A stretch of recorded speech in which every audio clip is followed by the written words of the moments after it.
Shut up.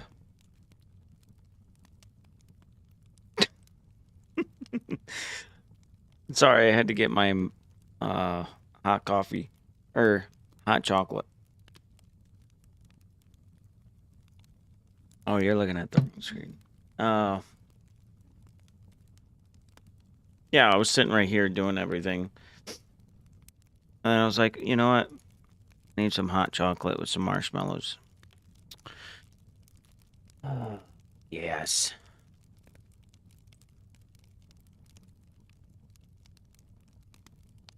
I didn't even know it snowed last night. Because I didn't even go outside yesterday. Because I was exhausted. Well, last night. Because I was exhausted from work. I go out there this morning to go to the store. It's like a foot of snow on top of my car. Horrible. Sucked. Pain in the ass just to get to the store. Anyway, yeah, I'm on PTO until Monday, and I get a text. Do you want to come in on Friday for some pizza and sign a goodbye to Clark because he's retiring? I'm like, man, hey, I don't want to go to work, even if it is to say goodbye. I said maybe. Anyway, all right, so the New York Times apparently has doubled down. So far from what I know, the New York Times have doubled down on everything. And this is the editor that came out against Baldino, if I'm right. I'm watching a little bit of everything. Oh my God, I woke up this morning and I'm like looking for stuff. And I get Star Wars flopped. Angelina Jolie and Brad Pitt, they got something going on. And then it was like, I'm sitting here and I'm figuring out when I'm gonna like go live. And it was like every 30 minutes, there's a new video out. Oh, there's more information. There's more information about Blake Lively. I'm like, holy shit. People are going nuts about this. I can see why. I mean, I am too. Complaint. The New York Times was just doing their research. Nonsense. Clearly, Team Blake had fed this to New York Times and Megan Twohey. She's Okay, so they go over the New York Times stuff, which we've already watched. Now here is the New York Times. Share with you, Rais, is now, fast forward to now, there's a New York Times video that most people, myself included, we just didn't catch. Of turmoil behind the scenes. Here's what Megan Twohey said, because this podcast is from yesterday. Here's what Megan Twohey said in the beginning. In a legal complaint Lively filed on Friday, private text messages and other documents that we've obtained reveal what really happened. Yeah, they're doubling down with Justin Baldoni. That's right? Justin Baldoni doing the whole smear campaign against Blake Lively as if he has the time to do that shit. Apparently, it might be someone that works on the set. A campaign to tarnish Lively after she alleged that Justin Baldoni, her co-star and director, and Jamie Heath, the producer, had engaged in misconduct while shooting the film. Of turmoil behind. There's a whole piece. We can play this and we'll probably go through this in a later video. But did you hear what I heard? First of all, there's one thing I want to notice. The headline on the video says an alleged smear campaign, which is interesting. This says inside a Hollywood smear machine. But I'm wondering too, because they know for a fact that, oh, by the way, CANDACE Owens, I'm going to be watching her too. Oh, yeah, they know for a fact when they go to court, those text messages, whatever she has, is not going to be public. The, court is not going to be public. So they could be saying this, right? I mean, is that legal? Even if they don't have text messages? Unless they're being vague about it? I don't know. Like, they took away the alleged, for one, it's an interesting, but did you hear what she said? Of turmoil behind the scenes. In a legal complaint Lively filed on Friday, private text messages and other documents that we've obtained reveal what really happened. So in a legal We've obtained. Why is the New York Times so? but also things we've obtained explains what really happened, not allegedly.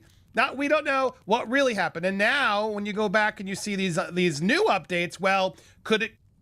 Okay, so you see Baldoni facilitating, you see Nathan responding, but Megan, do we actually, whether the online backlash against Lively is the result of the very specific things that the team is doing? Happy Scribe, what is that? We don't. I mean, it's difficult to know how much of the backlash was authentic and how much they might be seeded and amplified the discussion. Okay.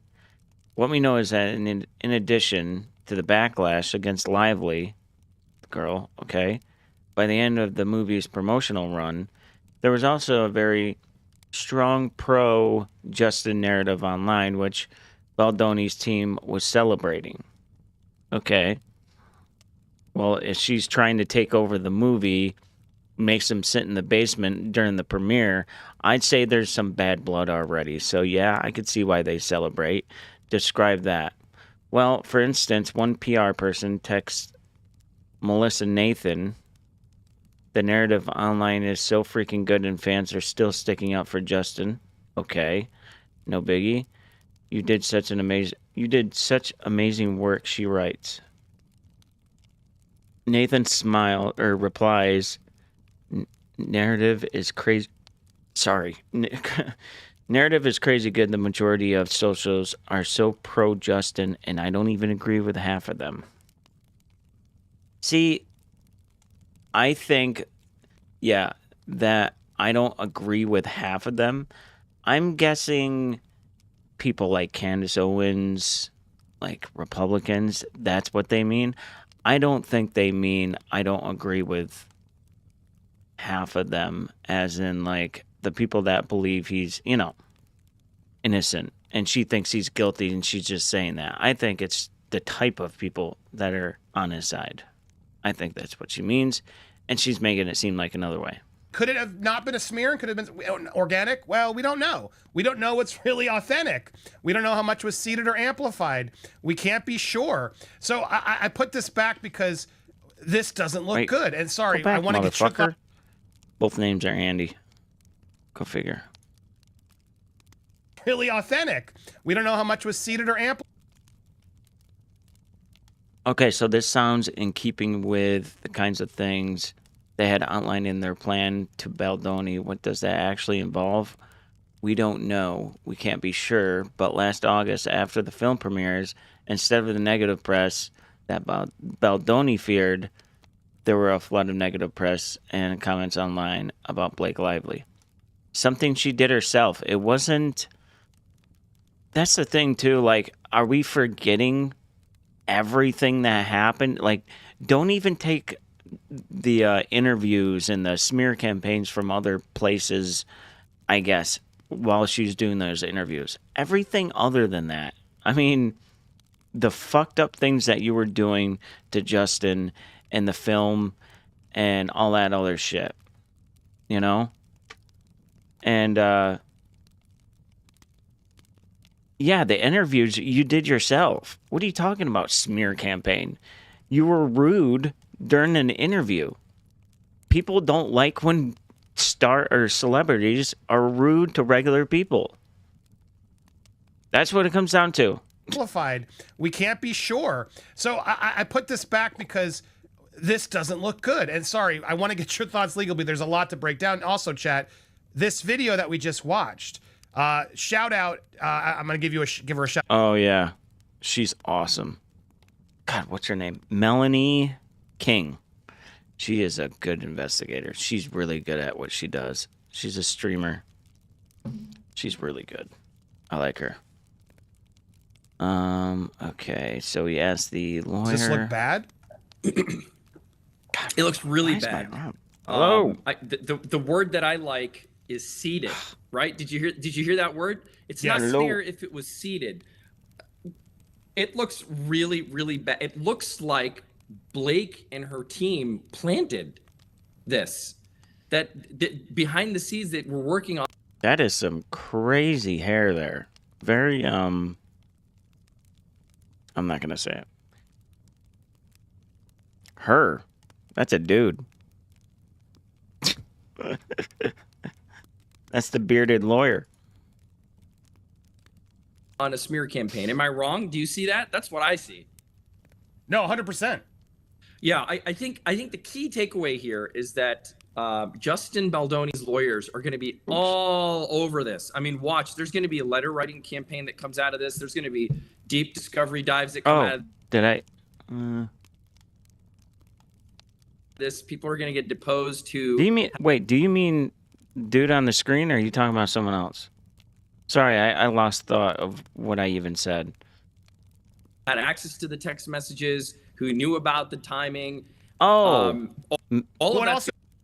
Oh, yeah. I was going to say, I thought I'd said something, but I don't remember what it was. I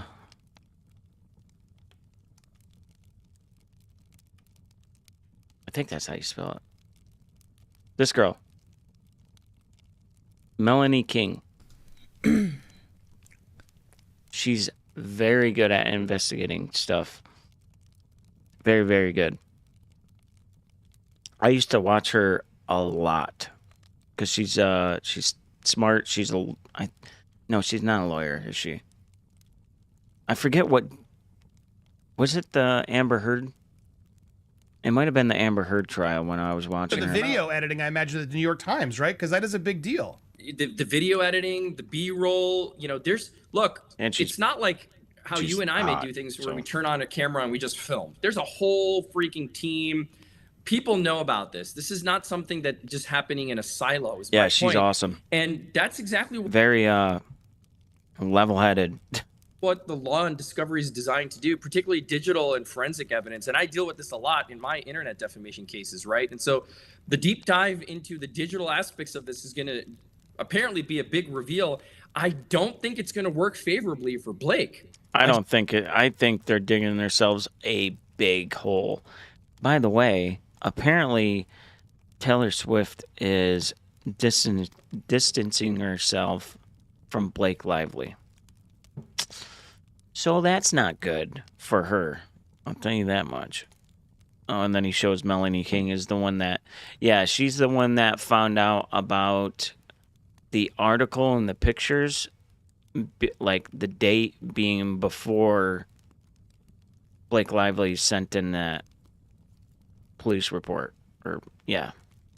She's the one that figured it out. King, who discovered the HTML thing. I want to give people proper credit because their retaliation was two-sided, if anything, right? Whether Justin did or not, we'll have to decide. But it seems clear Blake was clearly doing her own retaliation and things. All of that's not going to help her from a PR standpoint in a lot of ways. It's a win for Justin. But this actual lawsuit against the New York Times, isn't that incredibly difficult to beat them with? Or do you think this is going to actually help him have a shot at proof? I think what they're doing, doubling down and everything, bad idea. Proving there was defamation and there was malice and that they didn't do their job as journalists. It goes to knowledge of falsity. And it goes to whether the publisher knew that the statements that they made were false. And that's the correct standard that they need to show under the law in pretty much every jurisdiction if you're suing a media publisher. You have to prove knowledge of falsity.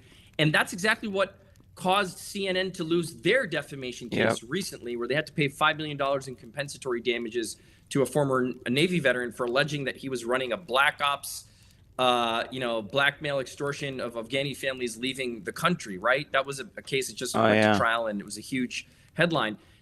Yeah, that guy won like $7 million. Same standard applies here. So it's starting to creep towards that. I'm not saying it's a slam dunk. I'm just saying when you have pre-existing knowledge that potentially you could be wrong, already, the media's obligation is to tell the facts, right? You can't be in somebody's pocket and narrate a case saying that somebody else is really the wrongdoer when you know better, right? That's the problem here. Right, because you say, did they know? What's interesting, and I want to play this part of the recent interview with Meghan, because they try to address we gave them notice, and Justin called this out. When you reached out to them, to the Baldoni team, What did they say about all this? So before the story was published, we contacted them, and By the way, I have not heard this. we detailed each allegation item by item so they could respond to each point, and told them that we needed to hear back within 14 hours. Standard operating practice for stories like this, the no surprises email. Right. And Yeah. Meanwhile, you have 14 hours to all this stuff, Yeah. the texts that have been revealed. We got the lawsuit before you did. Oh, by the way, hurry up and respond Yeah, I want to respond to that at all. Respond. Fuck them. before we publish. And then they didn't. We learned they published it 12. They did it much sooner. But they did respond and said, less than 2 hours later, we got a statement prepared by a lawyer that said the story was false, denying that a smear campaign existed, and broadly denying the allegations in Lively's complaint. Baldoni and his team did not address specific allegations, text messages, Why and would they? other documents referenced in the story. Why would they? I mean, the New York Times is known for being biased, especially when it comes to women. I mean, no offense, but it's true. They did not agree to interviews. Oh, no worries. Nor did they provide any additional information. now, this is interesting. So Yum. that to me is Yum, very yum. telling. They denied it. They didn't have much time. They're on a clock, and then suddenly 5 hours later, we're publishing this anyway. How do you even engage in that as a lawyer? It seems incredibly unfair that they're stacked up against Blake. I mean, that's the same way with Amber Heard. Same thing, just different circumstances. Basically the same thing. Yeah, I know. I love Candace. They're told it's not true. They clearly didn't have all the text exchanges, or they did. Either Blake gave them to them edited, or the New York Times actually edited themselves. That's still, I guess, unclear how they were in cahoots. But can a journalist just say, well, look, we reached out, they said it didn't happen, but they didn't really give us more, and we had to do our deadline, so we're clear. All right, so I try not to watch the whole thing, just for obvious reasons. The other side of the coin is Oh yeah, we can bury anyone. Hollywood smear machine. Yeah, like I said, it's so funny that they made that article when they're the ones doing that. Oh, the irony. Oh, this is Melanie King was the one. Let me get Candace up just to. Let's get ready for her anyway. Now people are freaking out about the drones. Like, oh, they revealed it and it was nothing. No, they didn't really reveal anything. They didn't really. They said the FAA and other stuff. That's what they said. All right, let's see. 4 p.m. Oh, that's in a half an hour. Okay, so here we are. Melanie King. Taylor Bro, look at her teeth. Oh my God. She's got like perfect teeth. Swift taking a step back from Blake Lively as dramatic legal battle with Justin Baldoni threatens their decade-long friendship. Guys, See, I'm wondering how do they know she's taking a step back? it looks like Taylor Swift has another breakup. She is breaking up with Blake Lively. There is a whole bunch of mess, but I want to play for you what CANDACE Owens just posted. Oh. And it gets wild. Yeah. And then we're going to go back and get into the details of what exactly happened. I cannot believe I'm like in the middle of this stuff. I'm live here to let you know in case you missed it. Obviously, yesterday I teased that like there's a lot of evidence here that Blake Lively and Taylor Swift were very, very close at the time that all this went down with Justin Baldoni. Beyond the text message, like a lot of things they were doing was very Taylor Swifty, dropping the Easter eggs. Yeah, we you dedicated did our say whole that. episode to that, and I gave you the timeline of her breakup with Joe Alwyn.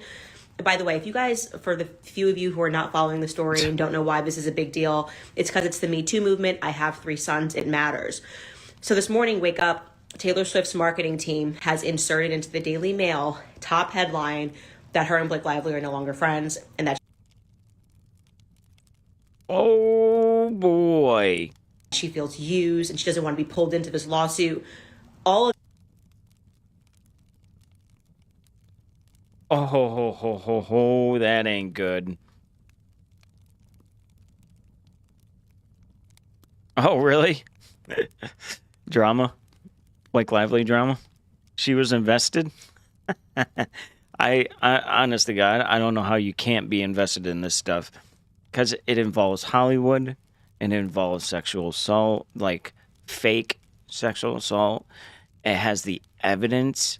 You have Hollywood doubling down. You have Taylor Swiftie that a lot of people hate or love that's in there. I mean, you got Ryan Reynolds, dudes that love Deadpool. So they're like, what in the hell is going on with him? Oh, he's a psycho? Like, dude, you got, you know? And then you have Justin Baldoni, the woke guy that we're still not sure if that's really him, being the California guy, you know? this garbage, okay? I'm telling you, first off, read the article. You should go to Daily Mail. You should read the article. And then I'm going to debunk things that were said in that article because Taylor Swift is trying to pull out. This is what happens when the light comes, the cockroaches all run. But I'm not done. I want her subpoenaed because there's evidence here, like I said yesterday, that this was a very deranged A-list plot to just completely stage a hostile takeover of Justin Baldoni's movie and his sequel. And I'm telling you, this is, I hope it goes to court. It's not going to, but I have even more details that I can connect to Taylor Swift. Crazy. Something that... Hold on a second. She's trying to distance herself, Taylor Swift. So you mean to tell me while Blake Lively and Ryan Reynolds was going after Justin Baldoni's movie, telling him to sit in the basement with his family during the premiere, all of that was going on, she didn't mind at all. And then the sexual assault comes up, and she knows, she has to know for a fact that that was all bullshit. And now she decides to pull out? Come on. Come on. Yeah, I hope she does. Because it doesn't even make any sense. Got sent to me yesterday that shows that she was also involved, allegedly, with the takeover of the composer music at the end of the flick. Anyways, it's going to be on the show today. I just wanted to let you know, basically, that one of Khaleesi's dragons has been slayed. Like, Taylor Swift wants out of the picture. I want her in the picture because what happened here is one of the craziest, nastiest Hollywood stories that I've seen in a very long time, executed on like this male feminist who was never going to defend himself. It's okay. I don't know you, Justin Baldoni. I got you. I'm going to defend you because I just don't like when people are bullied for absolutely no reason. If you're going to pick on someone your own size. Ryan Reynolds, okay? Pick on me because I'm going to come hard, okay? But what you guys did here is nuts, and you're going to see a lot more people on the run. I'm still not done with Colleen Hoover. I also think that there's some evidence that maybe Justin Baldoni's podcast person was in cahoots in communication with Blake and Brian. I'm going to show you all the evidence, okay? I'm going to show you all of it. But Taylor Swift's team on the run, because all of these episodes, we got like 1 million views, and they realize that, you know, the hound... Yeah, that's why Taylor stopped. ...nose is on point. We know what's going on here. And we're not looking away, okay? So, Taylor, you're not done. I don't like some things that are happening, and I still have an eye on you. We'll cover it today on the show. I'll see you guys at 4 p.m. Eastern. Okay. Yeah, this is weird. I mean, think about it. You even have, like Republican conservatives helping out a woke, like the most woke guy in Hollywood. Like, the most. And he's getting helped out by everybody. You know what I mean? I think, hey, maybe this is a good thing. Maybe this will help, you know, kind of settle things down a little bit. You know? Okay, so she gave that rundown. If you didn't understand Khaleesi's dragons, this is what Blake Lively sent to Justin Baldoni in a text saying that she has all these dragons. She's like Khaleesi from... She's just going to talk about the same stuff. Not that it's bad. I just don't want to take up her whole video or anything.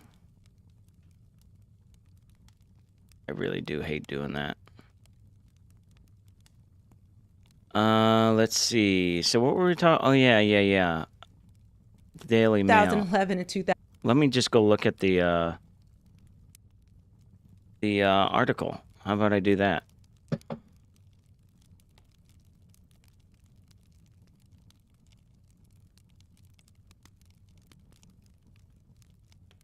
I'm telling you, Daily Mail.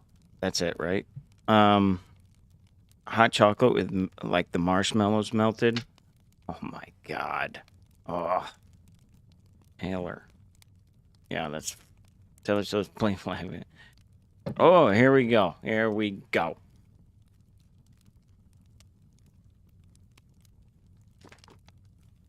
Taylor Swift taking a step back from Blake Lively as dramatic legal battle with Justin Baldoni threatens their decade-long friendship.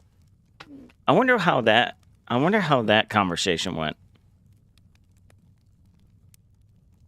Taylor Swift has taken a step back from a friendship with Blake Lively after feeling like she was used as an intimidation tactic by the actress in a lawsuit she never wanted to be embroiled in, which is weird because what did Candace say the last couple of days? That she was using Taylor Swift as like a bully or like you know. But at the same time, Blake Lively did say that whole dragon thing, so I guess she could take it from both, you know. I don't know. Maybe she was watching Candace Owens. The singer, 35, was dragged into an explosive legal feud between Lively, 37, and Justin Baldoni, 41. Okay, never mind. When he claimed his co-star used Taylor Swift to intimidate him at a meeting with her husband, Ryan Reynolds, about edits she had made to a rooftop scene in their film It Ends With Us. So she was there when that happened. Why didn't she pull away then? Why didn't she say, I love you, girl, but you can't do stuff like that, or however women talk to each other, And his $400 million lawsuit filed earlier this month, Baldoni and Swift showed up and made him feel like he needed to comply with Blake's direction for the script. Lively later appeared to threaten Baldoni by comparing herself to Game of Thrones character Khaleesi and the text message blah blah blah dragons. The uncool and unnecessary description was reportedly the final straw for Taylor Swift, who had never planned to be at the meeting but arrived at Lively's New York penthouse to find it was still ongoing. So you just so happened to pull out to... I'm just saying, man, it don't make any goddamn sense. Why didn't she... Those text messages have been out for like a week now. Why didn't you say anything now or then? The uncool and unnecessary description was, for the time being, she has taken a step back from Blake because she doesn't want to get entangled in this more than she already has, which is far more than she never needed to be. I will say, in Taylor Swift's defense, which I never thought I'd ever say that in my fucking life, she just got off this massive tour. Can you imagine doing that huge tour and then coming home to that shit? She actually looks hot there. I actually don't find her that attractive. I'm going to be honest with you. But she looks really hot right there.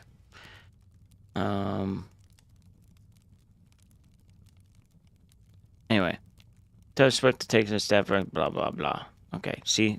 I don't think she looks hot there. I actually think Blake looks hot. Not her. Let's see. Her friends also think that Blake's I'm Khaleesi and like her, I happen to have dragons text to Justin was uncool and unnecessary because she was essentially used for an intimidation tactic. She was referred to as some kind of pet or possession. Taylor shouldn't even be involved in this at all. She was only going over to visit Blake and Ryan with the understanding that the meeting would be over. Khaleesi, also known as Daenerys Targaryen and Mother of Dragons, is one of... Okay. She was portrayed, blah, blah, blah. The second source... Yeah. The second source says... Taylor was politely backed away from it all. Taylor has politely backed away from it. Yeah, politely. Has politely backed away from it all. She is conscious of her own image and hates that she was even mentioned. The decision, no doubt, shocked fans. The cruel. So, yeah, I call bullshit on her. She was pictured arriving at Taylor's. Okay. 17 million, 8-bedroom estate along with her husband to escape the frenzy. What?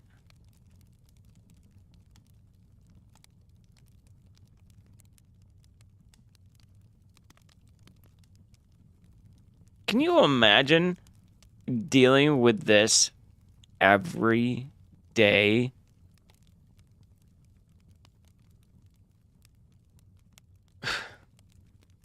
Oh, I guarantee it.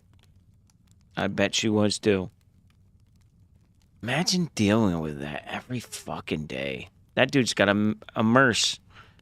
Dude had a merce. Watch his left shoulder. He's got a little merce.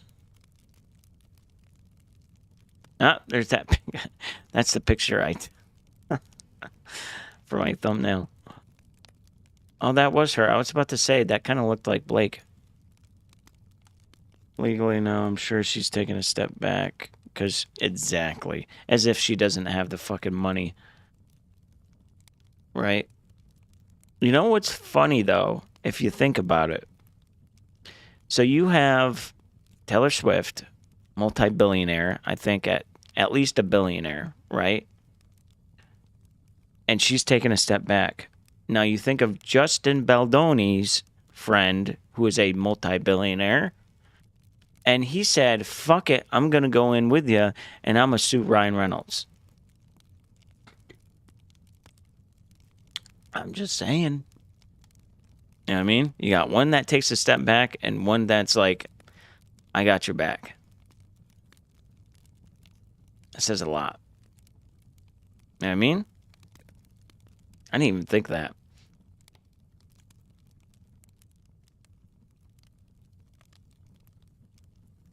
God damn, she can look really good. I have a thing for dresses too, man. Oh, man, oh, man. All right, sorry. Tone-deaf marketing. Apparently, at the time, Lively was being called out for tone-deaf marketing. Apparently dismissing interview questions about domestic violence, a major theme in the movie, in favor of telling people to go grab their florals and head to the cinema. Others accused her of using attention to plug her alcohol brand Betty Booze. You've got to be fucking kidding me. Hey, go get some booze. Hey, go get some of my booze so you can go to all those husband or wife beaters out there. I'm just kidding. Resurfaced interviews showing the actress... Okay. Being rude to reporters also went viral on social media. Like I said, it happens if you are being rude to a reporter or a normal person. People hate that shit. People don't like that. And when you're a celebrity, they hate it even more. Right? Yeah. Okay, Lively and Swift were last pictured together in October on a double date with Deadpool actor Reynolds and Swift's boyfriend, Travis Kelce, in Manhattan. Okay, the outing...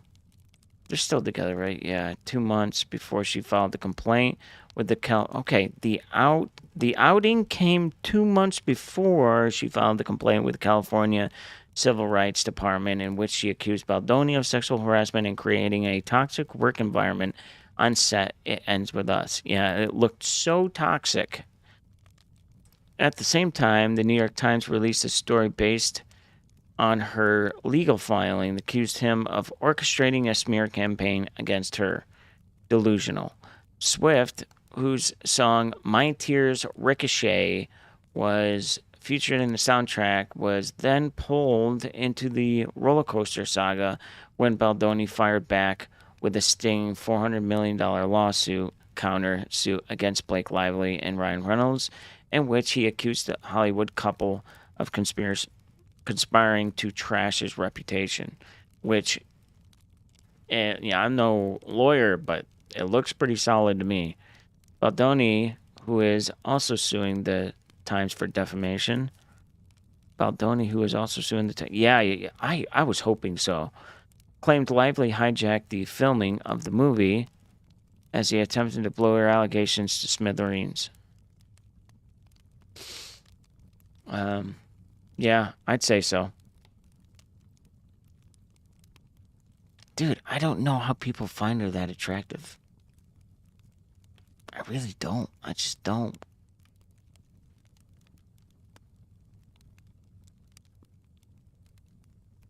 Honestly, if she wasn't like who she was and I just met her, not even sure I'd date her.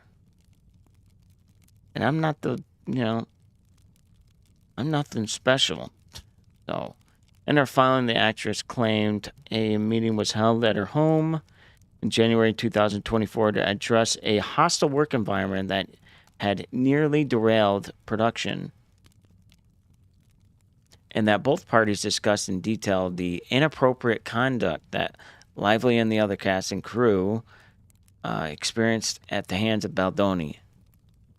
Right. Because there's nobody that could corroborate that.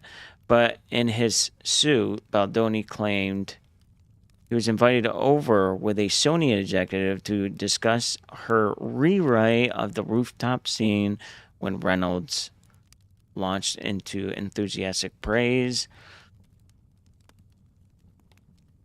Oh, okay. Yeah, I don't know. Let's see. What's his name? Travis.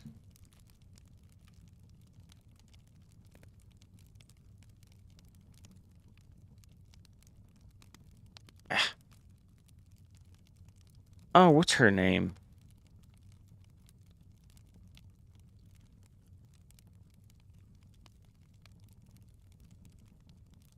Oh, she's beautiful. Wow, she's pretty.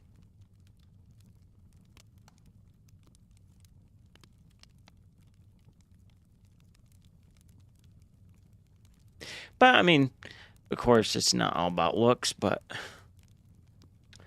you gotta at least be attracted to the person, right? They were also joined by her mega celebrity friend to pressure him. Yeah, that sounds right. So she's sitting there saying, I invited him so I could tear him up and down about his hostile work environment and all this. But then we see the text and he's responding to, I think he knew something was going on, and I think he was covering his tracks. I said, no, I didn't mean it that way. That sounded bad. I think he had a feeling about her. It just, like, he goes and meets with her, right? With Sony and her little, what do you call it? Group, I guess, of mega celebrities. And they pressure him into doing the rooftop scene. He must have went home and been like, I gotta say something, just in case, maybe. And say, I would have liked it even without your friends there. I don't know. Maybe I'm wrong. I could be wrong. Anyway. While Baldoni did not name the famous pal he was referring to, he included screenshots of later conversation with Lively, and one message showed him mentioning someone named Taylor. It is during this exchange that Baldoni claims the actress joked that if he ever got around to watching Game of Thrones, that he would appreciate that. She is Khaleesi. And like her, I happen to follow the dragons, blah, blah, blah. Why? Okay, you will too, I can promise you. Okay, she probably regrets saying that so much. That's all I've been hearing. And he also claims Reynolds aggressively accused him of making offensive comments as well as fat shaming her, which he did not. I mean, we're living in reality, right? Earning $351 million. Holy shit. He does seem like a nice guy. Not someone I would hang out with, but he seems like a nice guy. That's all that counts. I think we'll, and you know, he's super woke. I mean, I respect the guy. I do. I think we'll find out more and more of their friends distancing themselves in the coming months.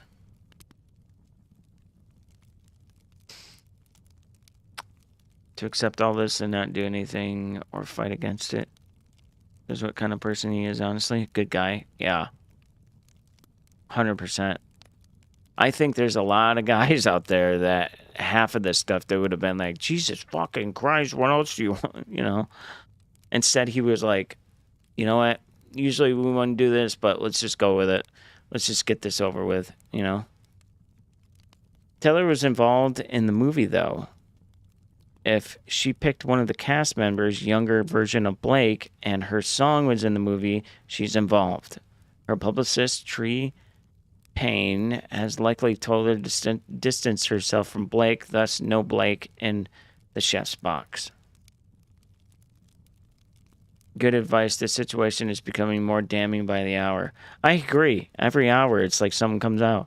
I don't believe for a second that Taylor didn't know about this meeting going on. This meeting was still going on. Yeah, no shit. They got cell phones. They got, oh my God, they don't only have cell phones. They have people that do things for them. You mean to tell me you didn't know? Get the fuck out of here. At least we're all, not fighting and agreeing on something for once. I genuinely have not met anybody yet that is on her side. Not one person.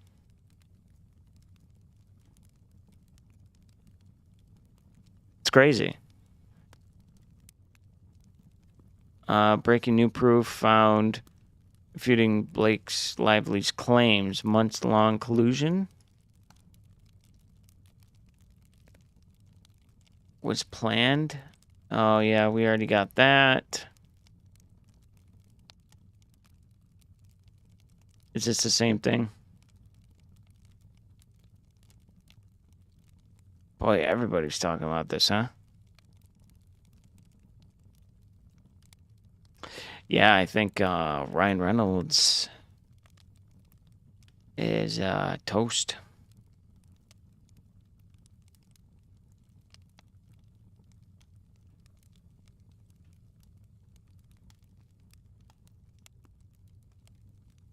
Yeah, what about it? Wait, is that Zach? Dude, this guy looks like Zach from Scrubs.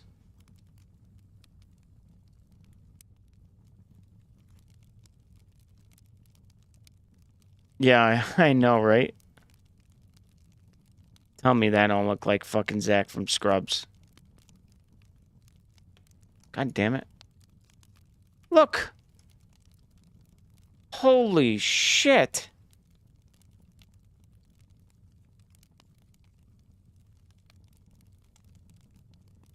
Is that him? No, because he would look older, I guess. Holy cow. Apparently he was a dick on site.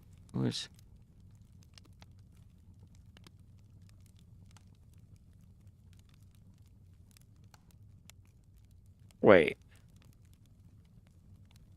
What's his name? Zach Braff?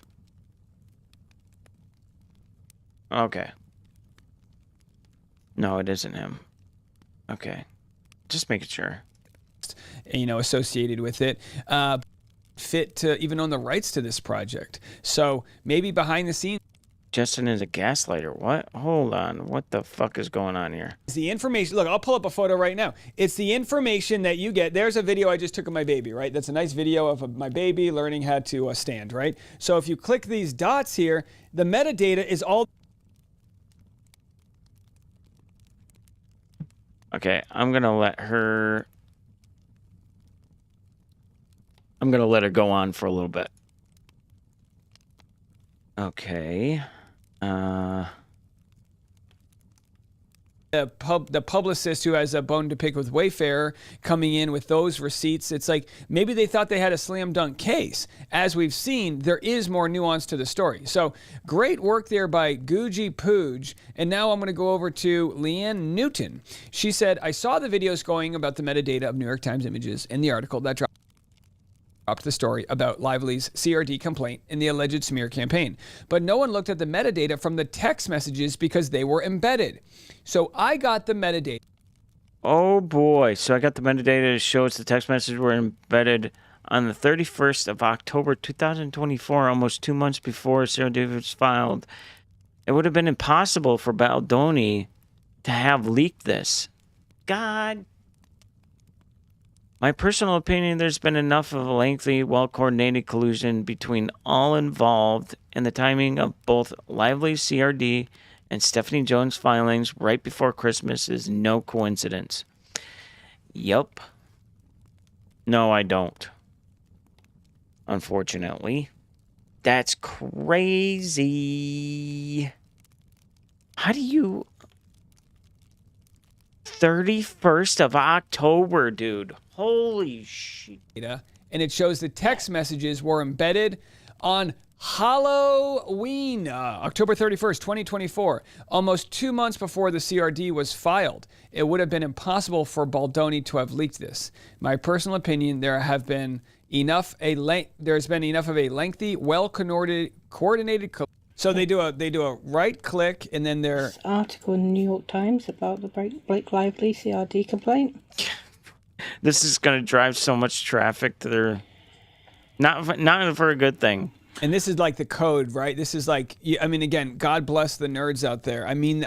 Melanie King. I mean that with all due respect. I mean, the world runs on the nerds. In a world that's going to be artificial intelligence and everyone not knowing what's real, what's not, and gaslighting and rewriting history. Yeah. December 2024, which is several days before the filing. Well, I noticed then, I think on Popcorn Planet, that, or possibly Dave Neal's, that... Hey! They weren't sure how to determine the date of the... Oh, it was Melanie King, goddammit. All right, let's see. Taylor Swift pulls back. That's actually why I was going to watch this, because I saw the... Oh, boy, oh, boy, oh, boy. Oh, I don't know if you knew there was a Star... I had no idea. There's a Star Wars movie that came out, and it fucking blows. Oh, boy. Anyway. Oh. That's another thing I was going to get to. I had no idea Brad Pitt when...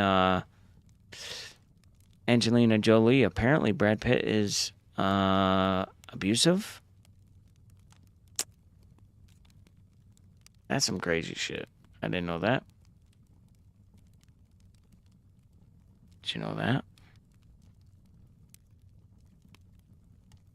Yeah, she's going to be a little while. Okay, so let's get to this first.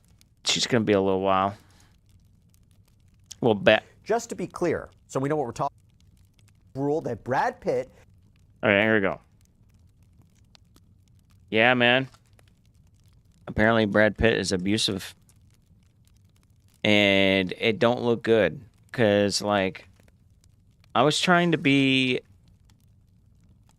like, oh, let's not, let's calm down a minute. We don't know if this is... Oh, yeah, it sounds like it's true.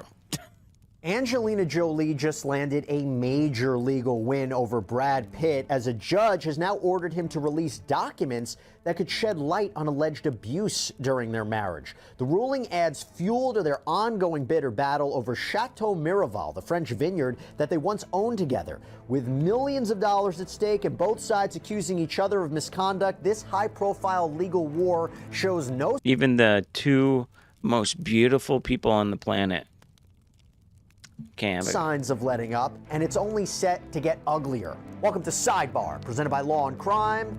I'm I'm Jesse Weber. My God, man, look at how beautiful that girl is. Jesus. Welcome to Side.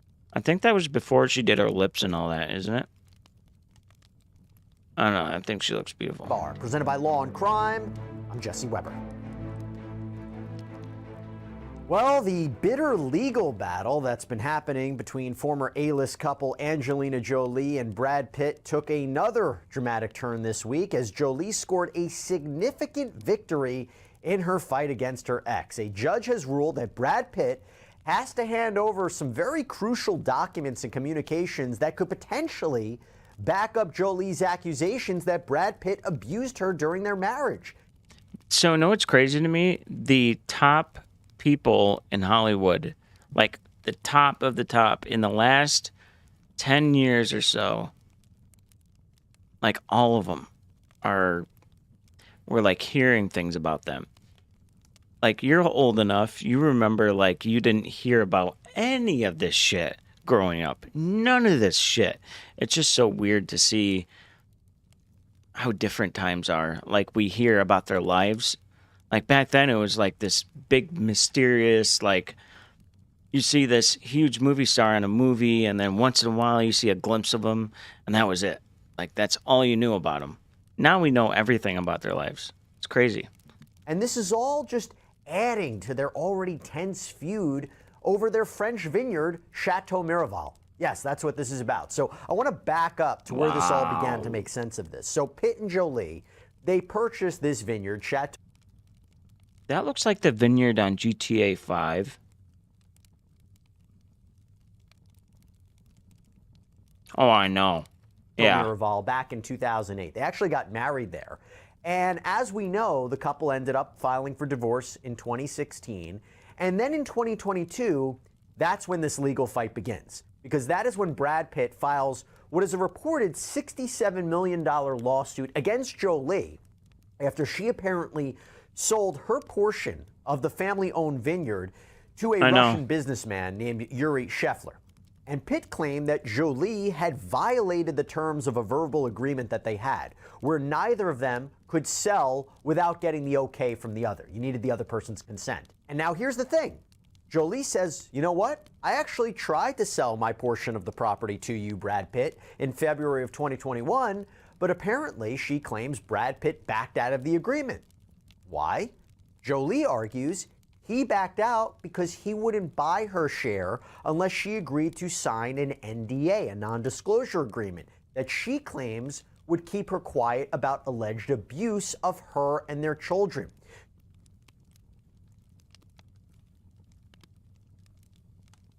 I don't get it. So, actually, I'm starting to understand. Well, at first I was thinking, what does the vineyard and selling that have to do with your personal life? But if you think about it, if she owns half of it, he still has this weird control over her. I guess, maybe, right? Maybe that could be it? Because what it sounds like he's unfortunately guilty. That's what it sounds like. I'm not sure, but that's what it sounds like. And the only thing I can think of is if she still owns half of that, then he still has some kind of a dog in the fight to keep her quiet about the stuff that he did. Maybe that's what it is. Jolie claims that this abuse had been going on for years and that it was highlighted by an alleged incident on a 2016 private plane where Jolie claims Pitt became physically violent. Now, Pitt has consistently denied any allegations of abuse. He argues that law enforcement looked into this, cleared him after investigating this plane incident. And here's actually part of the narrative from Jolie's cross complaint. It reads, on September 14th, 2016, Jolie's marriage came to an end. On that day, Jolie, Pitt, and their children were flying to Los Angeles from Chateau Miraval. Throughout the long overnight flight, Pitt was physically and emotionally abusive to Jolie and their children, who were then between the ages of 8 and 15. After that flight, for her family's well-being, Jolie decided to file for divorce. After the flight took off, Jolie approached Pitt and asked him what was wrong. Pitt accused her of being too deferential to the children and verbally attacked her. An hour and a half later, Pitt abruptly walked over to Jolie, demanding "come here," and directed her to the back of the plane. He pulled her into the bathroom and began yelling at her. Pitt grabbed Jolie by the head and shook her, and then grabbed her shoulders and shook her again before pushing her into the bathroom wall. Pitt then punched the ceiling of the plane numerous times, prompting Jolie to leave the bathroom. As she exited, one of the children asked, "Are you okay, Mommy?" Pitt yelled back, "No, Mommy's not okay," and started deriding Jolie with insults. When one of the children verbally defended Jolie, Pitt lunged at his own child, and Jolie grabbed him from behind to stop him. To get Jolie off his back... Oh, boy. This sounds like my household growing up. Like, to think that these are the two most beautiful, some of the most rich actors, just a regular family at the end of the day, having some really, yeah, it's so sad. Pitt threw himself backwards into the airplane seats, injuring Jolie's back and elbow. The children rushed in and all bravely tried to protect each other. Before it was over, Pitt choked one of the children and struck another in the face. With nowhere to go and to avoid Pitt's wrath, Jolie and the children sat still and silent under blankets. Nobody dared to go to the bathroom. Pitt periodically emerged from the back of the plane to yell and swear at them, and at one... Bro, what the fuck? If that's true... You mean to tell me nobody saw this? Yeah, oh yeah, he was definitely drunk. See, I'll just say someone in my life, anytime they would get drunk, that's exactly what they do. Choke and sometimes hit. So that's exactly what it sounds like. It's crazy. Is he an alcoholic?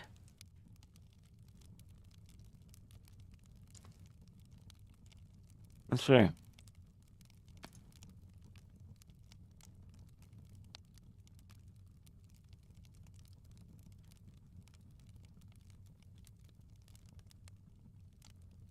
Yes, Brad Pitt has struggled with alcoholism and sober since AA. Yep, there you go. Damn, that's sad. He poured beer on Jolie. At another, he poured beer and red wine on the children.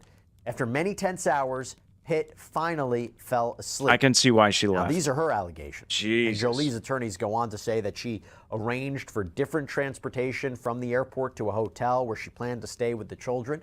And the complaint says that when she woke Pitt up to tell him, he was once again verbally and physically abusive to Jolie and the children before allegedly saying, F you all, and then got off the plane. Now, apparently the FBI did an investigation, and they closed that investigation. In fact, the LA County Department of Children and Family Services cleared Brad Pitt, and he wasn't charged. Hey there, everybody. So I want to thank Morgan. Jesus Christ.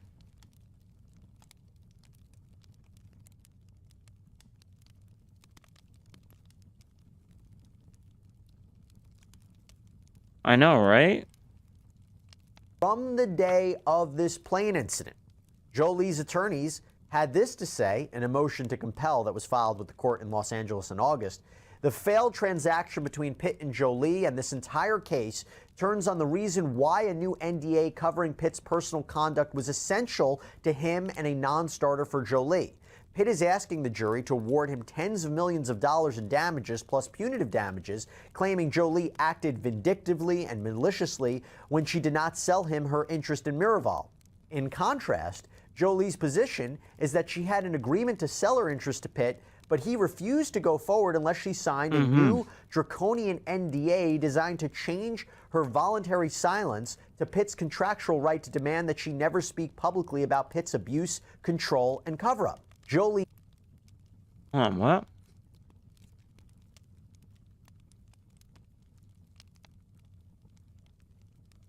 Oh, okay. He must have the opportunity to present evidence to the jury showing why Pitt needed the new NDA and why she viewed that new proposed NDA as unacceptable, economically abusive, and coercively controlling. So according to that same filing, Jolie's team wanted to compel the following: communications with law enforcement and other agencies, communications about agency investigations, communications concerning how he addressed his abuse, concerning... So if they could show that law enforcement had been there for domestic violence, they talked to the kids, he could be in big trouble. Like, that's proof right there. I mean, that's two things you could do. His abuse of alcohol and concerning the offer of proof.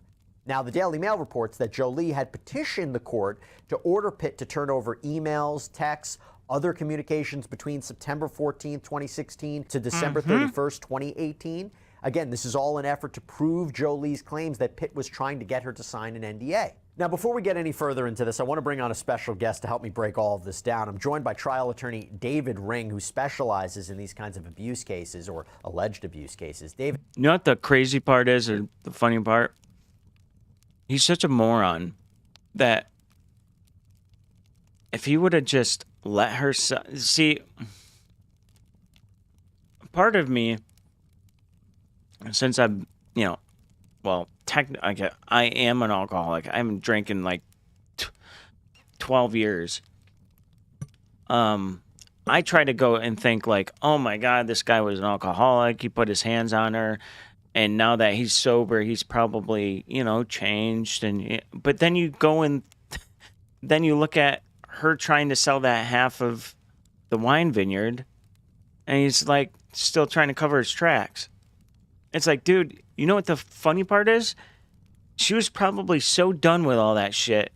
You could have let her sell that half of the vineyard. She probably wouldn't have said a fucking word if she hadn't said a word this entire time. What is wrong with you, Thanks so much for coming on. Just first, want to get your thoughts on this case and how significant of a legal win this is for Jolie that now Brad Pitt has to apparently turn over these communications. It's an incredibly complicated case. It's been going on for almost 3 years, and it is as heated litigation as you will ever see. I mean, if you go to the court docket and I feel going through all that shit and then having to deal with this for 3 years, I can see why she hasn't done movies or anything. I don't blame her. On the website of the Superior Court, and you look at how many filings there have been in this case, it's like 80 pages long. They are filing things all the time. It is a bitter war. But what happened in the last week or so was the court made a ruling that is just potentially devastating to Brad Pitt. And the ruling, as you talked about, Jesse, is that he is now ordered to produce all of his communications with just about anybody about this plane incident that led to the divorce. And I mean, that could be devastating. Damn. Just think about that. I'm sure he's communicating with friends, with his agent, with confidants, with other family members, whoever. And he's been ordered to produce all of that to Angelina Jolie. That is devastating. And to be clear, No, you go back and think of Mr. and Mrs. Smith. When did that come out? I'm just curious. I can't stop thinking about that movie now. Like how true it was. If you think about it, right? Just don't involve the alcohol and the kids.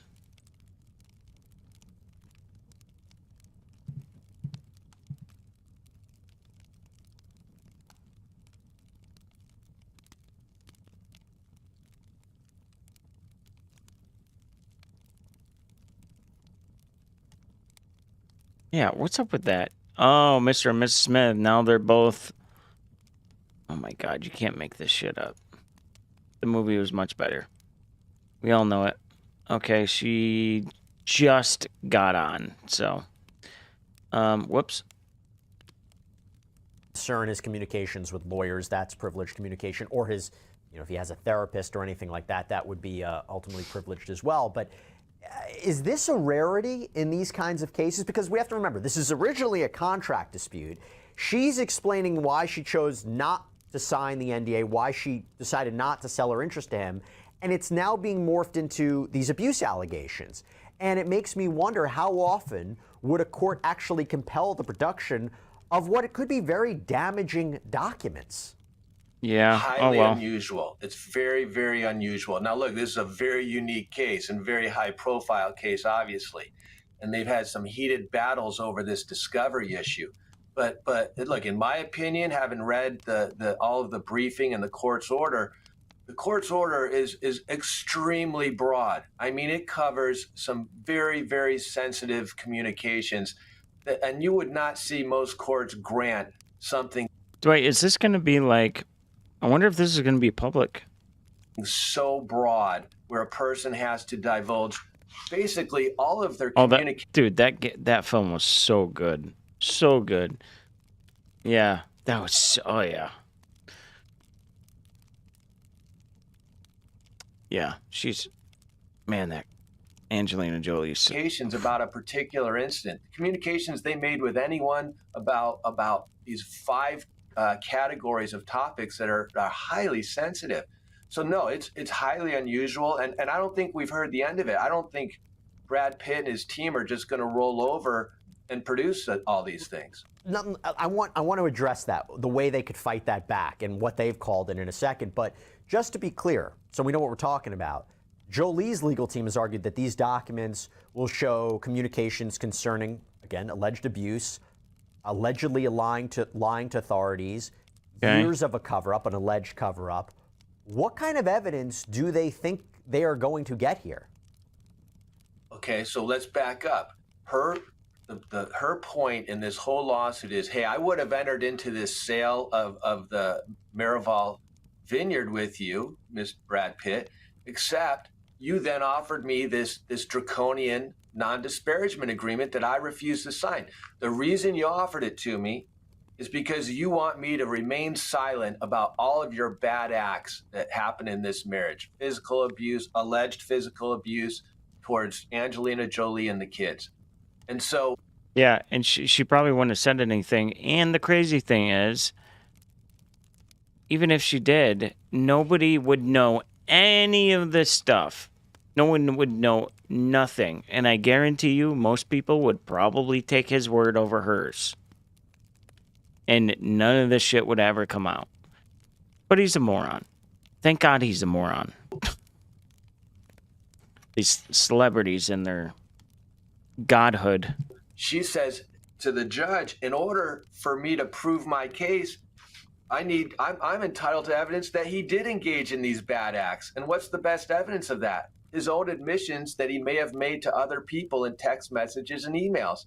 And the judge bought it. And she said, turn over all your communications about these things, and we'll see exactly what it shows. And if you're trying to cover up bad behavior, that's going to help Angelina Jolie's case. And obviously, Brad Pitt and his team do not want this turned over, A, for this case, because it might weaken their argument in terms of a contract dispute, but B, this getting exposed, this being seen. And now Pitt's lawyers have argued that this disclosure of these documents is a, quote, fishing expedition, that it's wide-ranging and intrusive. So how can they fight back against this? Could they appeal it? Do they have an argument that this is just way too broad, that maybe it's unnecessary to the claim in question? Okay. Well, here's the uphill battle that Brad Pitt's team is facing. This is a big one. This is a discovery dispute in the trial court. But let's just say it's, not true. Yeah, that's what I'm guessing. If he didn't do all that stuff, then he should be fine with handing over his phone, because he won't. If anything, in his phone, it would say, if it's not true, he would be talking to people saying, I don't know what she's trying to do here. Oh, I'm wondering too, because it seems like I've always thought these Hollywood people are straight up fucking crazy. Because, you think about YouTubers. YouTubers, the bigger they get, next thing you know, they have fans and they're making millions and all this other shit, and then you find out that they're fucking crazy.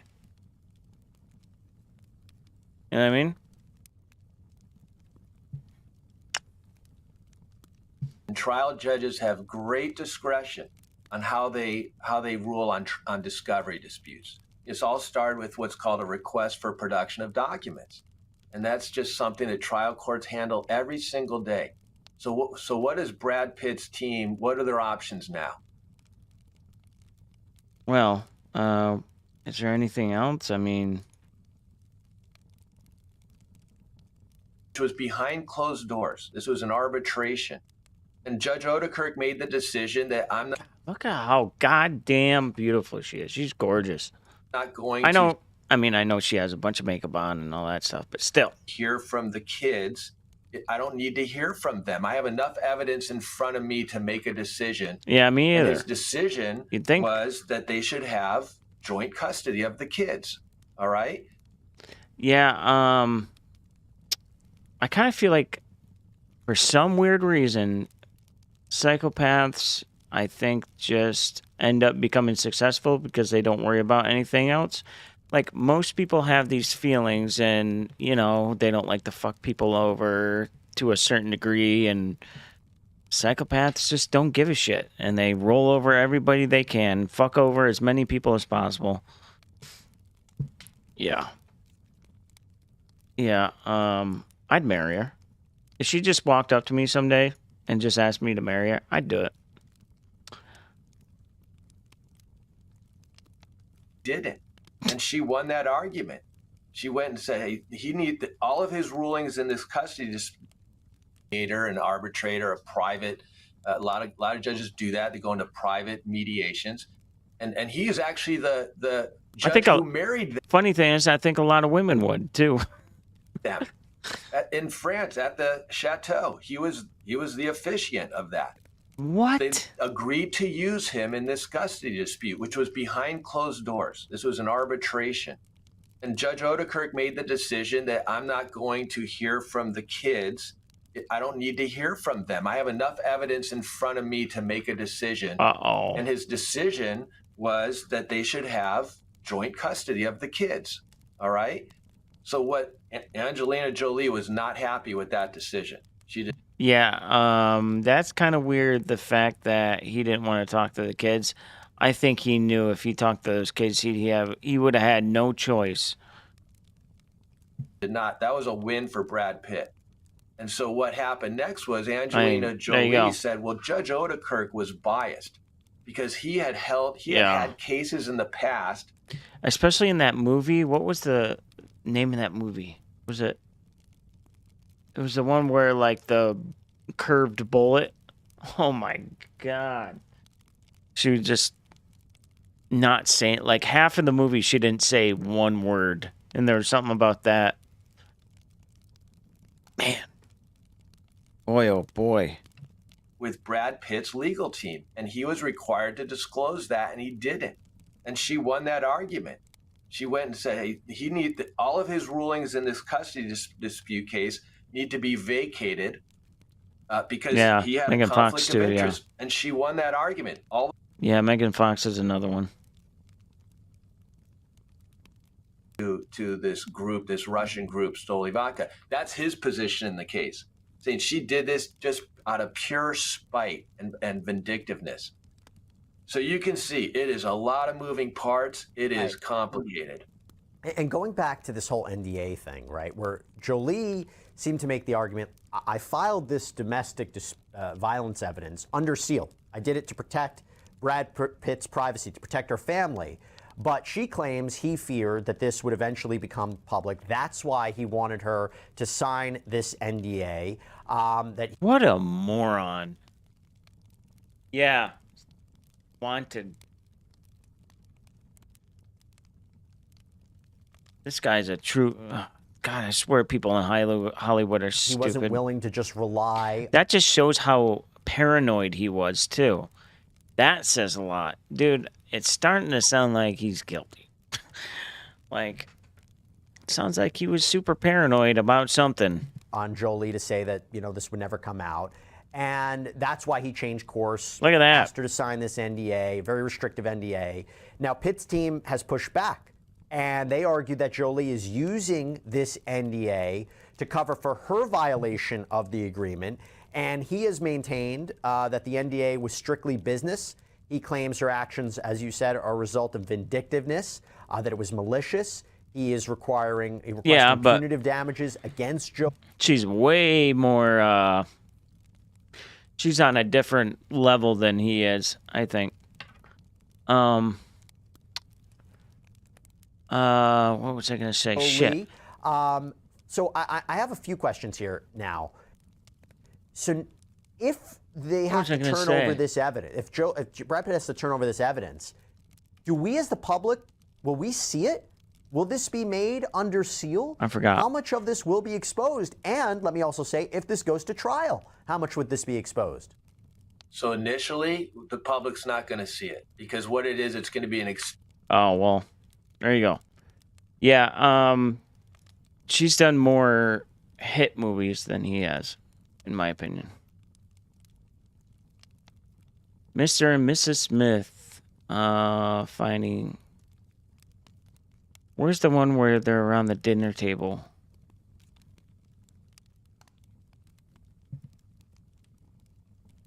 No, not the dinner table, the, was it the dinner table? I had no idea how fucking... When did this come out? 2005. This is when they met. Like, fell in love with each other.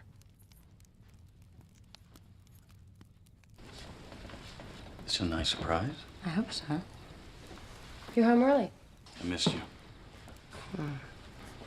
I missed you too. Shall we? Yes. Oh, she put that on purpose. Dude, they had such good fucking chemistry in this movie.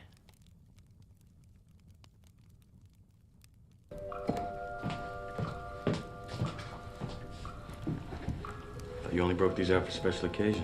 This is a special occasion.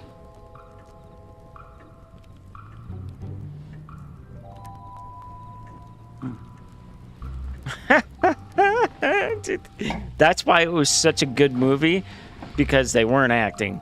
They were actually in love. Oh, yeah.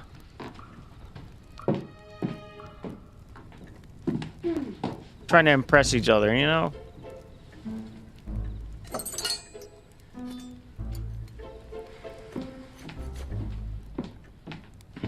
Pot roast, my favorite. Oh, wow, that looks good. Allow me, sweetheart. Been on your feet all day. Thank you. Sure.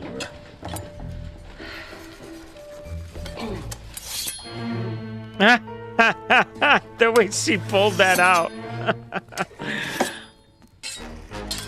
That's not a bread knife. Oh.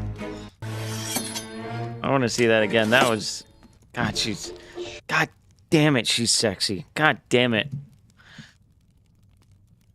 Everything she does, I swear.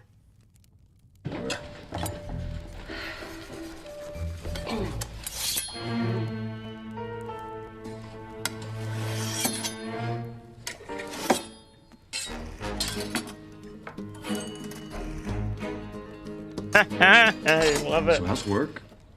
You know, I'll probably get hit with this. God damn it. Actually, we had a little trouble with a commission. Is that right? Yeah. Double booking with another firm. Huh. Green beans? No, thank you. You'll have some.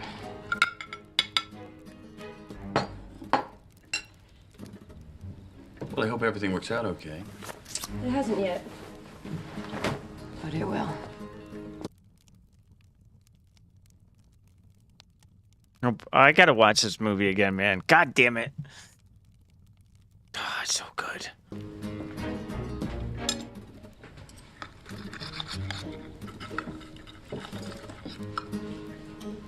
Pot roast, my favorite. Sweetheart, could you pass the salt?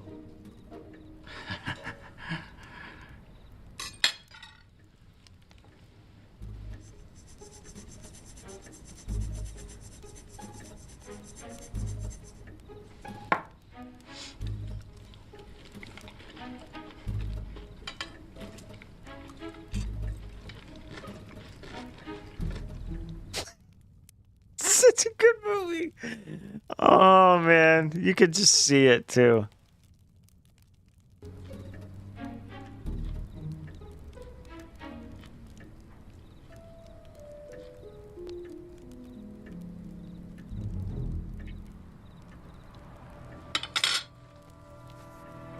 Did you try something new? Mm-hmm. Mmm.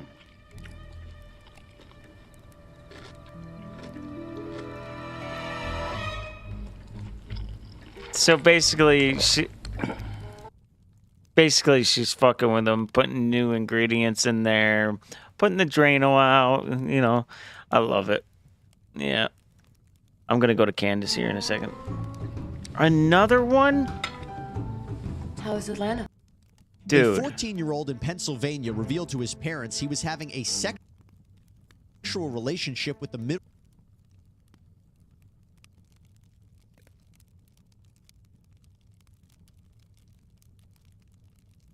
Another one. Another one. You probably didn't see the TikTok I made.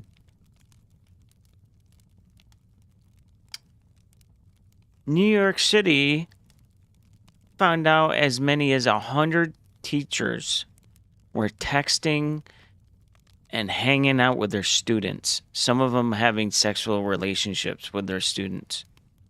Women. No, this is a different one.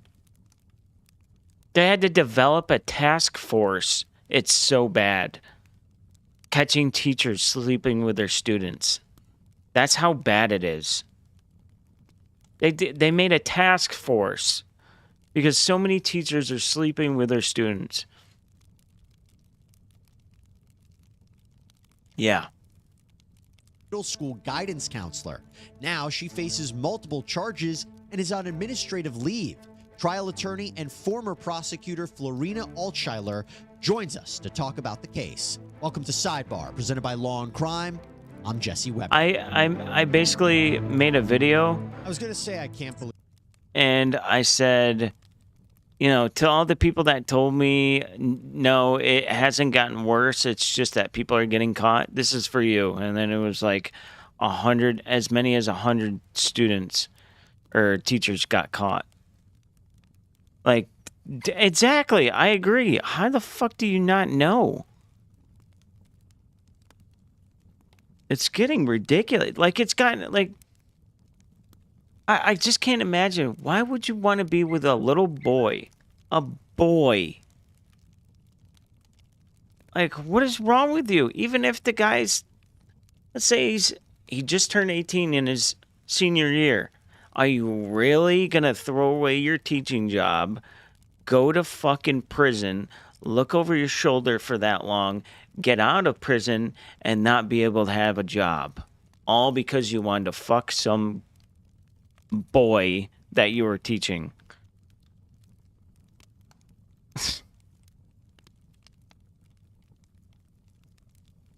No. Oh, no. I would have been like that one guy that found out his, that Brittany, the blonde girl, the blonde girl everyone was talking about. The dad, when he found out his son was sleeping with his teacher. Oh boy, that guy was livid. Oh boy. I would have been the same way. Believe what I'm about to talk to you about, but given the stories we have been covering, I guess I'm really not that surprised. With yeah, Kelly exactly. We're not that surprised. Shute is a 35-year-old guidance counselor at Penridge South Middle School, or I should say she was. Right now, Shute is charged with 3 counts of institutional sexual assault, 3 counts of indecent assault of a person less than 16 years old, and 1 count of corruption of a minor. According to the police, the teen called his parents the night of July 17th asking to be picked up from Shute's home. And when the parents got there, he was reportedly hiding behind a parked car because he said that one of Shute's family members had seen Shute kissing the boy, demanded that he get out. The boy told police that he and Shute had sexual contact multiple times. All happened after they sat together on a bus during a class trip. And what started as her regularly calling him to her office, even causing him to miss class, this turned physical. Police found both handwritten notes and electronic messages between Shute and the boy, even on the school district's messaging app called Canvas. They apparently also communicated on Snapchat. Boy, she was a moron. Authorities also say that there's Thank security God. footage showing Shute and the teen inside of a grocery store where she bought a bottle of wine. She also allegedly left one of her earrings at the boy's home. Boy, you Charges were fucking filed against moron. Shute. She has been arraigned, and she posted a $25,000 bond. I want to bring in right now trial attorney and former prosecutor Florina. We all know if that was the other way. I don't know what they got to do something, man. This is getting way out of hand. God dang.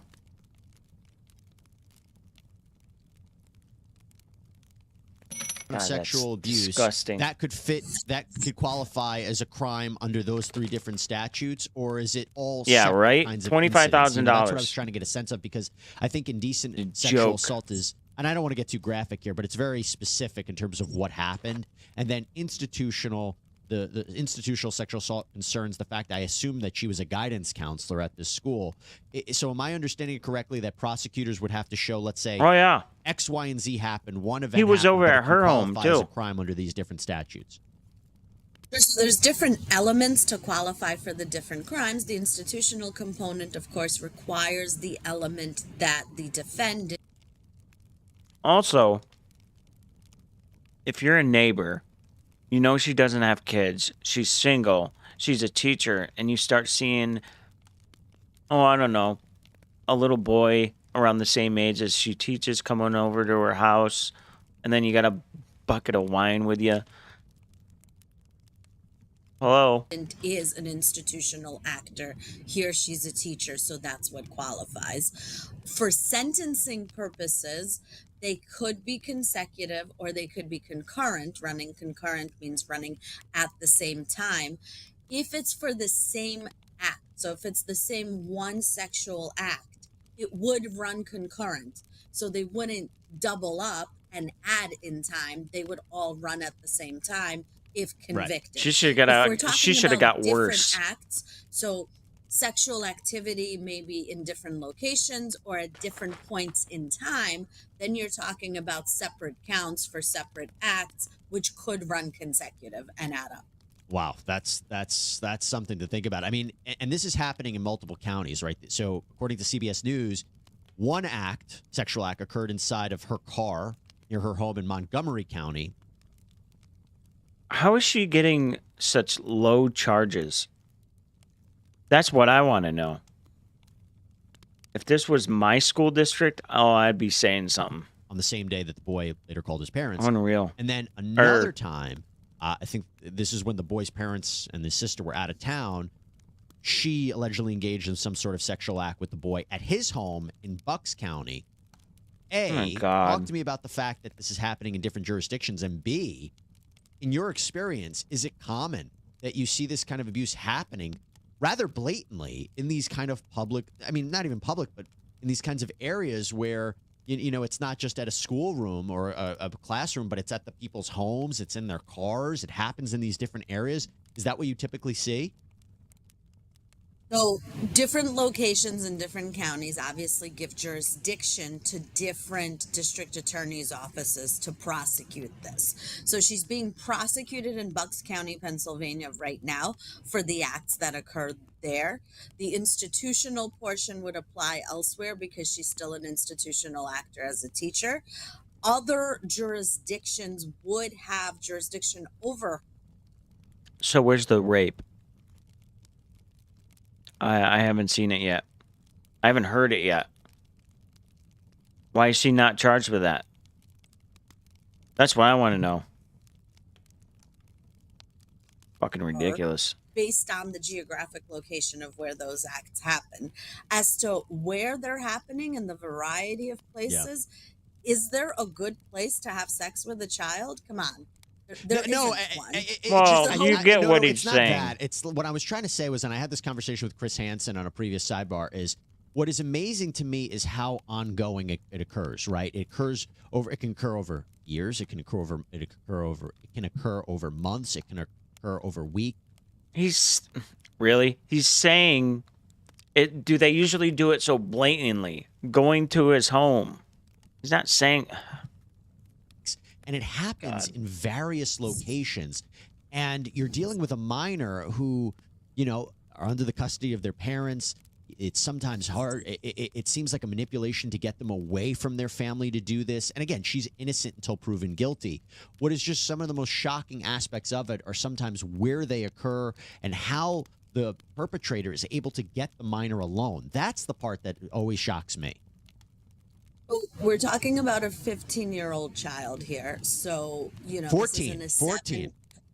This isn't a 7-year-old that's difficult to get away from parents. You're not understanding what he's saying. Are at that age, will, go to school, have after-school activities, go out after school. Not too. Did you see his face? You're not understanding the question. Jesus Christ. I know, right? Shocking that she's able to get this child away from his parents and have that be covered up for a period of time. Obviously, there's a period of grooming that goes on where the child becomes more comfortable with her. What isn't shocking, but is disturbing, what isn't surprising, I should say, is this is someone in a position of power. This is a teacher who has control over this child. Yeah. And that, unfortunately, typically happens because they're in a unique position to groom students, to make these students be comfortable and to be able to cover up for contact that they have with them under the excuse of it somehow being school related. Yeah. So they have extra access to children that other sexual deviants don't. It's a great point. And that's, one of the reasons allegedly calling him out of class to visit her at the office was just another element of it. I think this case feels different because of how much other evidence there is. The notes, the digital messages, the surveillance footage, leaving and she behind, got what was less. it? The earring, leaving behind the earring. I mean, that feels different than we have in maybe other cases where the strongest piece of evidence, and you could argue the strongest piece of evidence would be the teen's own account, but sometimes that's all that you have. But to have all of this other evidence feels a little different, no? Yeah, I think this is a case that's going to result in a plea deal. I don't see her fighting this through trial. I think there is overwhelming evidence that there was sexual contact between the two. And really, that's all that needs to be established. There is no question of consent because, again, we're talking about a child, and a child is not capable of consent. So the only question is whether or not there was sexual activity. And here, I think when you look at all this evidence cumulatively, the prosecution's going to be able to prove it beyond a reasonable doubt. So she should really seriously consider taking a plea. Someone without a criminal record, though, will get a very light plea deal. That's bullshit. That is bullshit. You mean no prison time? Yeah, Jesse, we were talking earlier about these 7-year maximum sentences, and that sounds scary and significant, but the reality is those 7-year maximum sentences are really for repeat offenders. She's not going to get a sentence like that. I've seen many cases with female teachers having sex with male child students, and they get probation. They get time.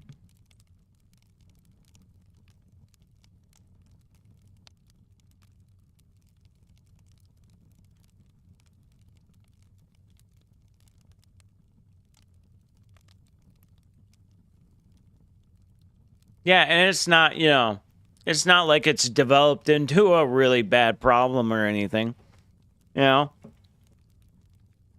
just keep giving them bad sentences. It's not like it's going to turn into a problem, right? Morons. Served.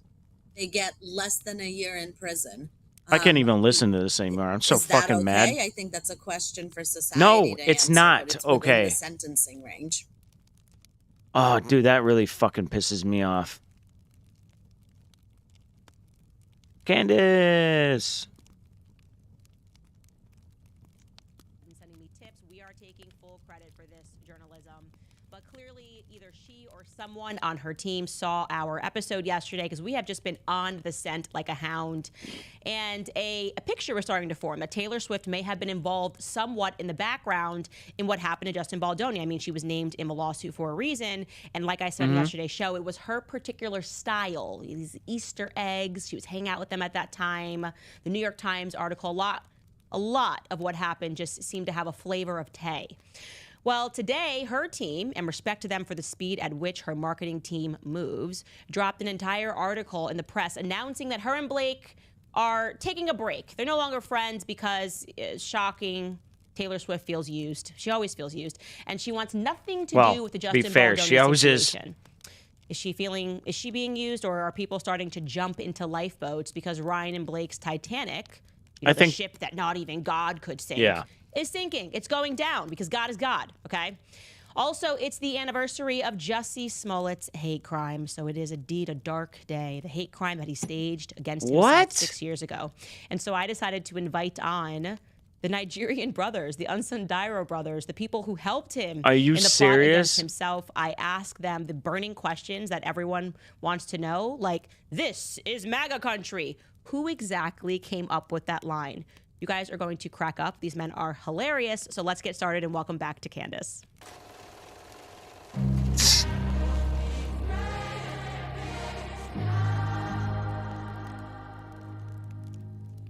Candace. Oh, always, isn't she? Of course she is. All right, guys, so we all know the backstory here. Blake Lively essentially threatened, you could say, Justin Baldoni, calling Taylor Swift and Ryan Reynolds her beautiful little dragon monsters that she sometimes has to use to get what she wants done. Well, I am pleased to report that we have got live footage of one of her dragons. Check this out. What do you think it's going to be?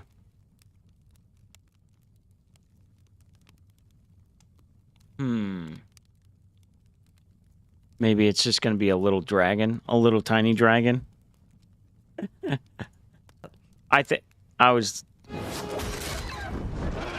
Oh no, someone's going to put her face on her. No? Oh! Oh, damn. I am so... Damn. So sorry, Queen Khaleesi. It does not seem to be going well for you right now. Well, I'll tell you guys, yesterday we did this episode, obviously. There it goes. You saw it. I just was starting to put together this timeline like the psycho that I am, and recognize that Taylor Swift was just in the mix a lot. You know, she's listed on special thanks to Taylor Swift on the credits of It Ends With Us. We had a lot of question marks about why that was. And again, just her particular flavor and style of I'm the victim and like these horrible men did something to me. And I personally did not feel that Blake Lively and Ryan Reynolds had the star power to get the New York Times to risk their professional reputation to help take down Justin Baldoni. That's like global. Yeah, that makes sense. Yeah. Power. That's something Kris Jenner can get done, Taylor Swift can get done, Beyonce can get done. Not Ryan Reynolds, not a Blake Lively for sure. Anyway, so today woke up, Daily Mail, huge article. And I want to tell you something first and foremost before we even discuss this article. Do not let people mistake you into thinking this is just a gossip column, okay? I've hung around. Oh, Christ. Did she put it in a gossip column? Of course she did. Unbelievable. The fact that they're doubling down on this shit is just unreal. Just write this unless he was told this, because this is how it works in the background, you guys. You have these PR people who come behind and they tell you this is what we want planted, and the more power you have, it will be word for word, exactly what you want the public to read. So I'll tell you what they want the public to read. It says Taylor Swift is taking a step back from her friendship with Blake Lively after feeling like she was used as an this is such bullshit. Intimidation tactic by the actress in a lawsuit that she never wanted to be embroiled in.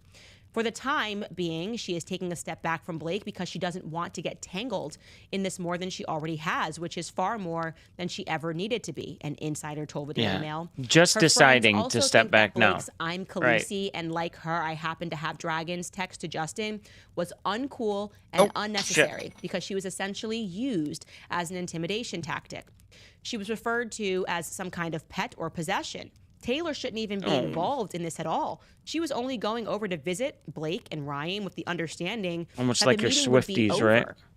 A second source said Taylor Yeah, used almost just like her little fans, right? Like she, never mind. on a double date with Travis Kelce, and Is that him? basically Blake Lively has filed this sexual harassment complaint with the Californian Civil Rights Department, there has not they How cute, Ryan Reynolds trying to feel like a man for once. have not been pictured together. So again, I'm going to tell you why I don't believe this article. First and foremost, because it is just Taylor's modus operandi to constantly say that she's being used and she doesn't know how she got here, blah, blah, blah. But there's also something that doesn't make sense. I know what it makes me think of is Bill Burr's segment where he's like, you could have had the most butch girl and short hair and that fucking shit. And then he says, once the house goes on fire, and he starts twirling his hair. He's like, I'm just a little girl. Okay? What do you mean you showed up and the meeting was still going on? What does that mean? Yeah, What does it mean, exactly. I showed up and the meeting was still going on. Yeah, because not your assistant or their assistant or, you know, not get on your cell phone or you text each other or, yeah, it's bullshit. So what are you being victimized by? If I show up at my friend's house and there's a meeting going on and I didn't know it was still going to go on, I'd be I like, need to oh, assert shit. myself in that meeting. I'd walk away. Justin Baldoni, in his lawsuit, stipulates that Taylor Swift peer pressured him, and she's not denying that in this article. She's not saying I didn't speak to him, I said nothing, which I would be like, oh, you just used me as an intimidation tactic in your phone. I had nothing to do with it. She is saying that she then went and heaped praise on Blake Lively's version of the opening scene. That's what his lawsuit states. This is when they were talking about that rooftop scene. Okay? So she inserted herself in that. So unless Blake gave her the nudge and said, can you go in there, in which case Taylor Swift is still responsible for having peer pressured him, then there's no deniability here. She can't say I had nothing. I don't know how I got involved in this. You got involved in it because you peer pressured him to make a change that he didn't want to make to his movie.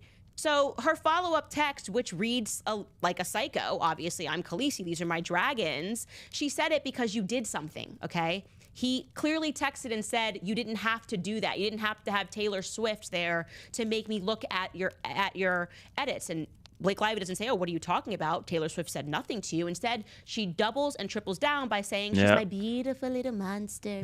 Yeah, and I paused it right on point. And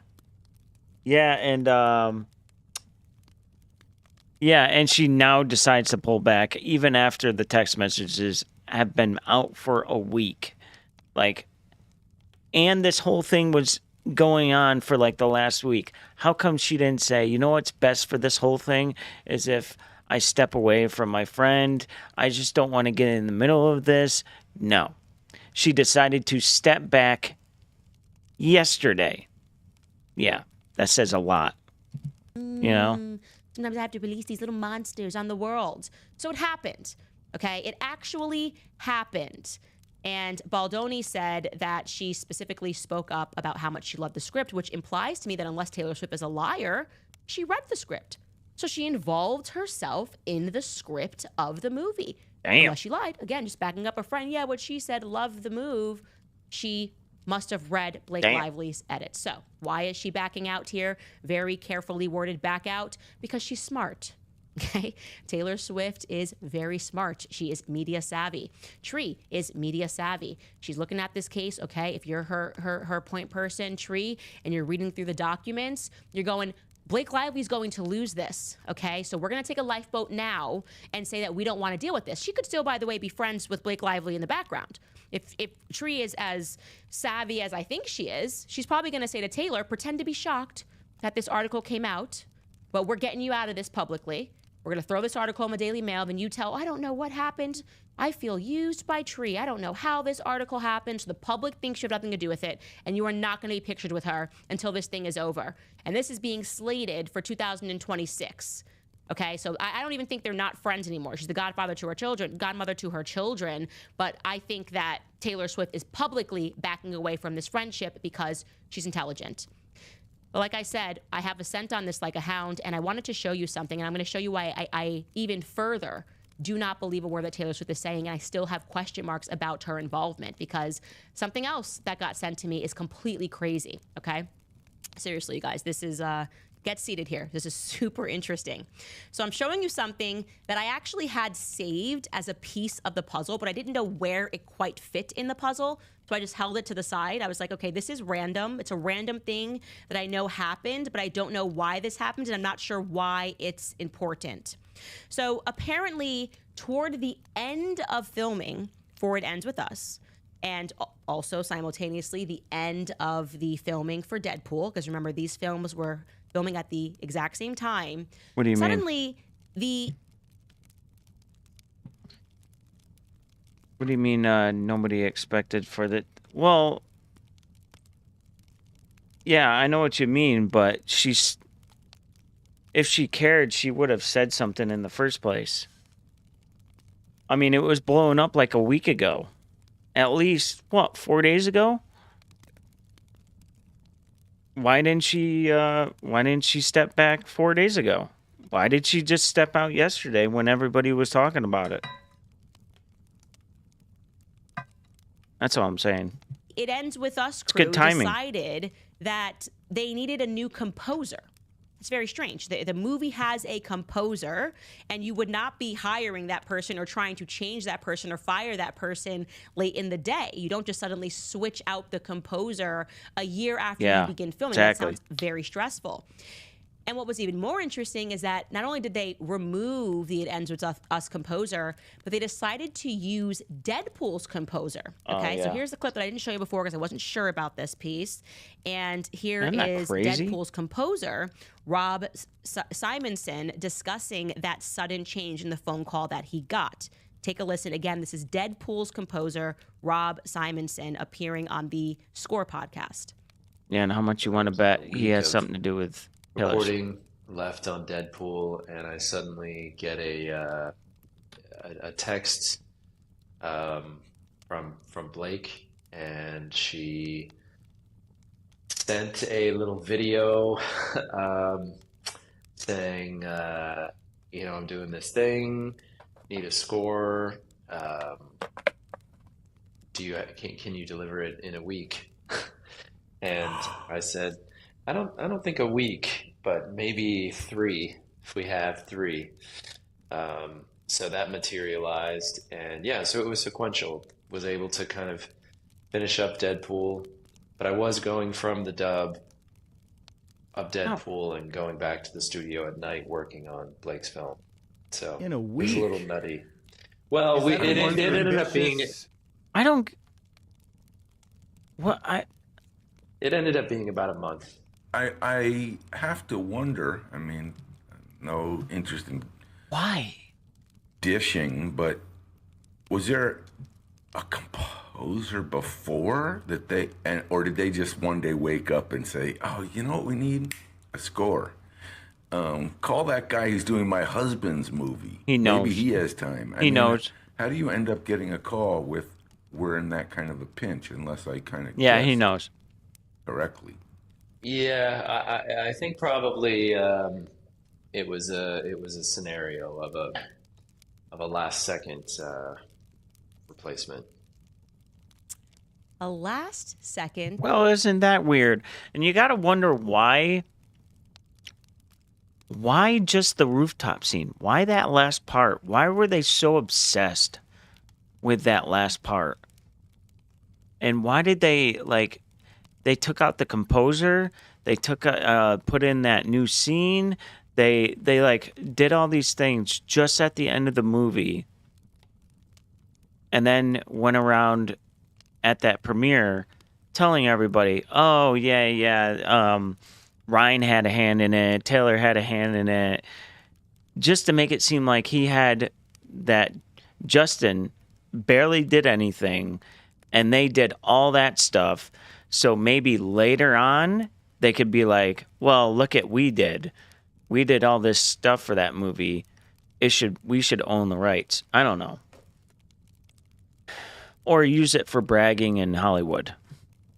There's a reason why they did all that. In which someone got... It had nothing to do with because they like the scene or they like the composer or nothing like that. They had a reason doing all that stuff. Kicked out of It Ends With Us, and they pulled over this guy from Deadpool last minute, the umpteenth hour. What could have happened? I didn't know what to do with this information. I was like, okay, just store it, Candace. Something will pop up, and a piece of this will make sense. So get ready, okay? Yesterday, somebody sends me an email. It's always, like, I'm telling you, the culture, man, we are on these people. We are just like the whole FBI unit of like stay-at-home moms, dads that are really good at tech sending me information. So this woman puts on my radar that there's a Reddit post, an anonymous Reddit post, I kid you not, that went up 6 months ago. 6 months ago. Oh, no during way. the week of the It Ends With Us premiere. Now, typically, Reddit post anonymous, who cares, right? You're like, okay, well, like, this seems like a stretch. No, it's not a stretch. This is amazing. This person correctly stated everything that was going to happen. Well, since what has happened since, and what was happening in the background. Essentially, they present themselves as like, I know the person, I'm a person that is going through this. Here is what is going on, and you're not going to believe what is going on and why it's happening. And of course, when this person posted on Reddit, no one believed her, because who would believe an anonymous post? A person saying that there's all this drama happening in the background.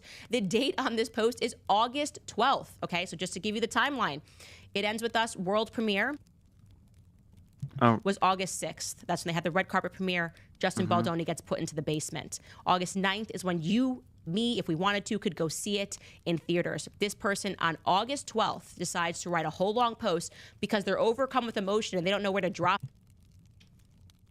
Oh, I know a lot of the inside drama.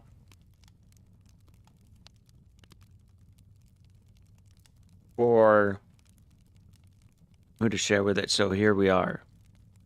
Colleen Hoover. Isn't that the writer of the book? And that's what Reddit's for, right? You can't say it to people that you know, so you just drop it on the platform. And look what this person says. This is amazing. Okay, I'm going to read you the post in its entirely. This is in the Reddit feed for Colleen Hoover. This user writes, okay, I know a lot of the inside drama for It Ends With Us, and I just don't know who to share it with, so here we are. I'm obviously using a throwaway, but I know someone who worked on the movie for most of its run who would have gotten these details piping hot and not some grapevine situation. They told me firsthand what they know. I'll give you the bullet points. Supposedly, Blake felt that Justin made her uncomfortable on set. One instance in particular, they said, was that Justin told Blake that she looked sexy in what she was wearing on set. I don't know the context around it. Pause there. Fact check, true. It was in Blake Lively's lawsuit. She said that he used the word sexy. This is a huge part of a lawsuit that we then found out in December. This person's dropping this tea in August. And Justin Baldoni's defense was this was a word that she introduced into our lexicon, so to speak, in terms of our friendship. She used to say sexy. So when I said sexy, I thought that was an okay term. So this person knows that. It's in both of their lawsuits. Next. Supposedly, Blake felt that Justin made her uncomfortable on set. One instance in particular, they said was that Justin told Blake. Okay, sorry, I really have a trouble. Like, she talks so fucking fast, so like it takes me a minute to comprehend what the fuck she's saying sometimes. Apparently, Justin wasn't happy with the original editor's cut of the movie. So he hired his own team to do his version of the movie. What? Blake wanted to do her own version of the movie as a result, but Sony said no.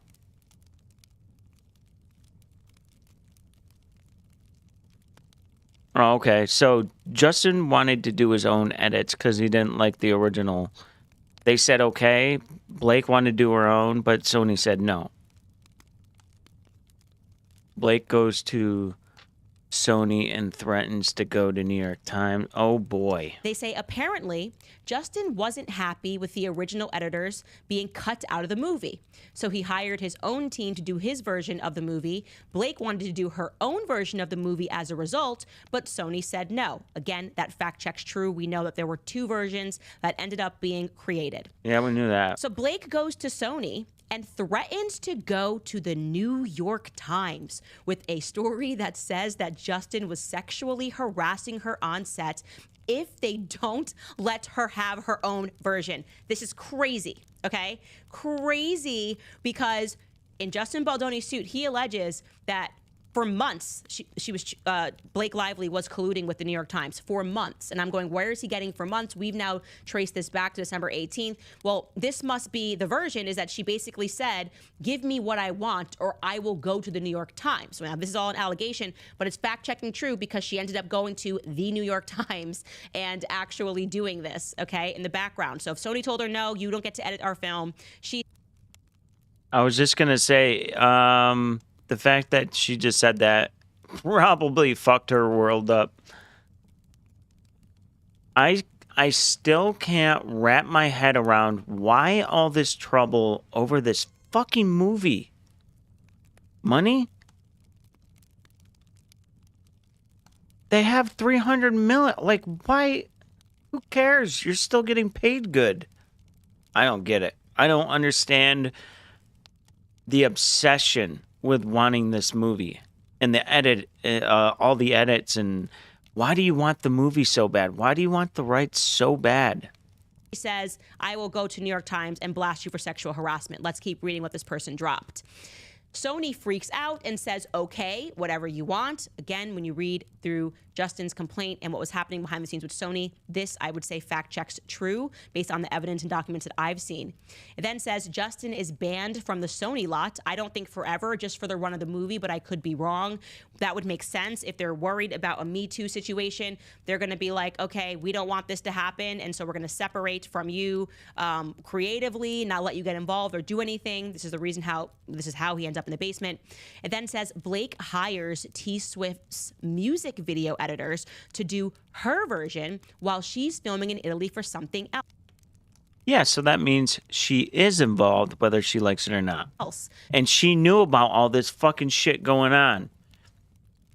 Dude, there is so much coming out. God damn it. I am so invested in this. Guess what? That fact checks true as well. Blake Lively went to Italy to film A Simple Favor 2, another movie, and we had never had this tip that she hired Taylor Swift's music video editor, okay? Next, Blake has a friends and family screening to get thoughts with lots of A-listers. Ben Affleck, Bradley Cooper, I think, et cetera, et cetera. Now, why is that stunning to me? Because another piece I couldn't figure out is why in the credits, when they make fun of It Ends With Us and they put in Gordon Reynolds. Dude. Everyone's like, this movie makes no fucking sense. Oh, man. If you could pull that credit up right now, Skylar, if we could pull in the credits from It Ends With Us, if we have it. They also included Bradley Cooper.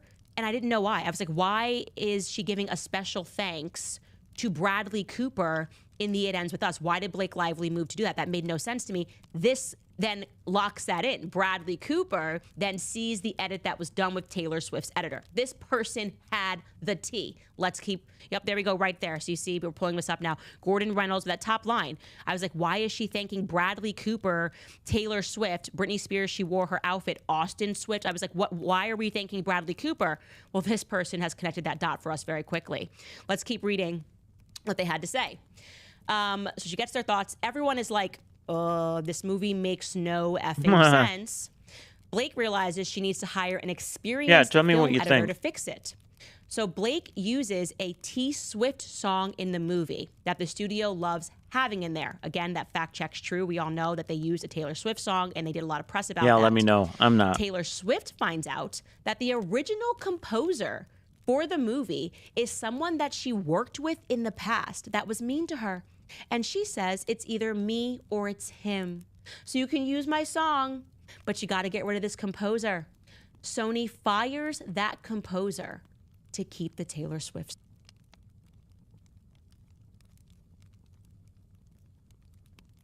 How is this all going on? It's not even Blake's film. How the fuck is this all happening? I keep hearing Blake. It's like, it's not even her fucking film. see, that's what's sick about women using that to get their way, is how disgusting that is. And she has what? No feeling towards doing something like that? Man. Song. I think that's everything I know. Guys, I'm feeling that every single bit of that post, which happened 4 months before the general public was aware of anything going on, before any lawsuits were filed, has to be absolute facts. So that, again, puts Taylor Swift at the center of this It Ends With Us drama, saga, composers leaving, music in there. She was involved during this time heavily with Ryan Reynolds and with Blake Lively. And for that reason, my friend, I am sorry, but you have to be subpoenaed. I'm sorry. Yeah. I'm sorry. You're coming. Oh, You're coming yeah. to court. I am subpoenaing Taylor Swift in this lawsuit that I have nothing to do with. But I'm telling you right now, 100%. subpoena her. Because she's got something to do with this, okay? I'm not saying how much she has to do with this, but I'm saying that Reddit post, it's giving me, like, we're on the money here. Sorry, Tree. We're probably going to have to subpoena Bradley Cooper, too. I think Bradley Cooper's got to come. Sorry, guys. I want everybody in the courtroom. yeah. Okay, I'm going. I'm going. I'm going to bring Savannah. I'm going to be dressed up. I am watching this go down next year. Everyone has to be subpoenaed. There was much more going on here than meets the eyes. Okay, this is like an octopus, just like covering everything. It's got more tentacles, arms than we could have ever imagined. And by the way, speaking of subpoenas, we are especially subpoenaing Colleen Hoover, okay, the writer of the book, because there is something that stinks to high heaven. Yeah, she stinks. Well, I'm not giving too much bad on her. And the only reason why I say that is because she's surrounded by some of the most powerful people in Hollywood. And unfortunately, she let that get to her and she just kind of went with it. You know what I mean?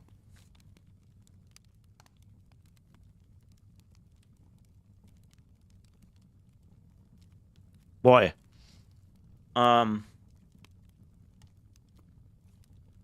It's amazing. You know what it actually reminds me of?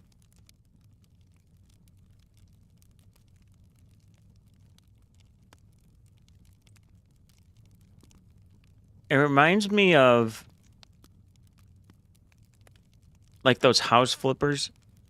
Like someone buys something super nice and it's like their first project and they're like, I want to make sure I do an amazing job, a great job, and it's going to be great. And then you have like the best of the business come around and they're like widely known and they're like, come on, man, we'll help you, you know? And then once they get in the house and they start doing things, you start finding out how cheap they are, how shitty they are, how many corners they cut.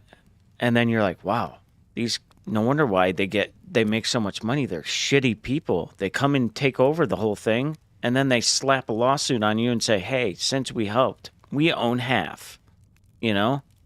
And then you're like, wow, these people are horrible people. And they don't do a good job. That's what it's reminding me of. Ryan Reynolds, Blake Lively, and Taylor Swift. Evan there, because why did she delete her Instagram on January 22nd? Yeah. Okay, she didn't delete it when Blake Lively filed. She was with Blake Lively, all this stuff. She didn't delete it when Justin Baldoni filed. I think he filed a couple of days later.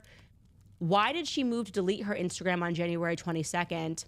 After Brian Friedman started making the rounds, signaling that he was going to subpoena all of these communications. I think we're trying to delete a digital trail.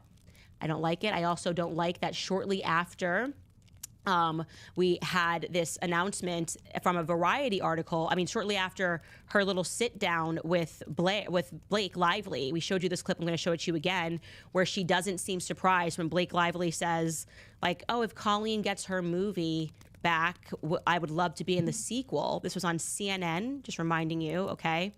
So this is her and Blake Lively having this conversation during the week that, I think it was August 7th. This never made sense to me. When their movie It Ends With Us came out, reminding you what they said for a reason. Take a listen. And is there any just chance exclusive. that we could have a Calling Hoover. What chance that you can have a what? a sequence, like it starts with this. I mean, if Colleen has her rights, I'll go anywhere. I'll follow this woman anywhere. Y'all heard her. Y'all heard her. I did hear her. And I heard you, Colleen. You didn't seem surprised by that. And Justin Baldoni already owned the rights. You sold them to him. Wayfarer Studio already owned the rights. So what did you two know that the general public didn't know? So they were leeches trying to get as much money out of this woman as possible from her book. Wow, shitty people. And then following that little sit down, and then start looking into Colleen Hoover, and she, at some time around this period, at least according to this Variety article, launched her own production company with the aim of getting, control over her future books. Okay, look at this. This is Variety article. What? Published. She started her own production studio to try and get On boy. October 7th.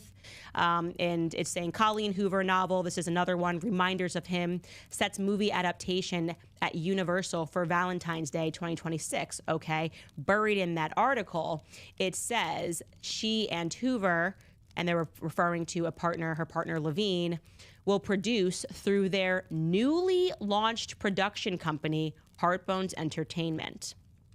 So I think something's going on here. I think that we're going to have to bring in some Heartbones Entertainment execs. I even went... Wait, so Justin Baldoni owns the rights for just that one book or all of them? It's just that one book, right? So far as to look up their LLC and see if there had been any movement. So she filed for Heartbones Entertainment LLC in Beverly Hills in California in January of 2023. I'll add it to our timeline. But there was a change. Go back to that. And this screenshot doesn't show you. She changed her agent for this LLC in October. Right. So right around the time that this came and this announcement came of Heartbones Entertainment, she moved to make her agent a very, very high-flying law firm, a lawyer there that works for a law firm that's recently changed its name. I mean, they repped everyone from Johnny Depp to Brad Pitt. I mean, A-list, Jake Gyllenhaal. And I'm going, what's that move about? I've got questions. I got to dig a little into Colleen Hoover, this production company being launched. A little, ha, ha, ha, you heard her. Yep, we did hear her, Colleen. Oh, make a spin off the movies. Okay, so it's just that one book she has that's popular. We did. It's echoing in my mind, Colleen.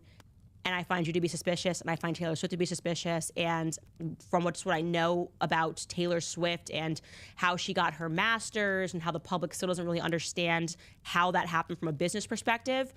And yet it's all about the press. It's all about the press. If you can win the press war, then you can kind of do whatever you want in the background. And I am feeling, I'm getting vibes that this entire move was about sinking Justin Baldoni, potentially, because they just wanted to get this movie and the sequel out of his hands. And a better story would have been, well, we're giving it to Colleen Hoover. She's the book owner. She has to own her masters, right? Rather than, who invested in that, by the way? Heartbones Entertainment. I'm just wondering, does she own it 100%? Did Ryan and Blake make an investment in it? I want to see their Instagram communications. You can't just like throw bleach on it and smash a file and think that we're not going to find it. There's digital footprints, Colleen, and I'm going to need yours. Oh, yeah. Okay. So anyways, everyone now is scattering into the wind, including, look at this headline, Blake Yeah, she may have screwed up and gotten herself into some big trouble. Lively's own brother-in-law. Okay, so Blake Lively has a sister that is more talented than her. Oh, her my name is God. Robin Lively. Absolutely loved her in Teen Witch. Teen Witch. A fantastic movie, Robin. Anyways, Robin is married to a guy, and he initially came out and was throwing shade at Justin Baldoni. And look at this headline. Blake Lively's brother-in-law apologizes. This is today, guys, for anything unkind he said amid Justin Baldoni drama, because now we're chasing down the real bullies, right?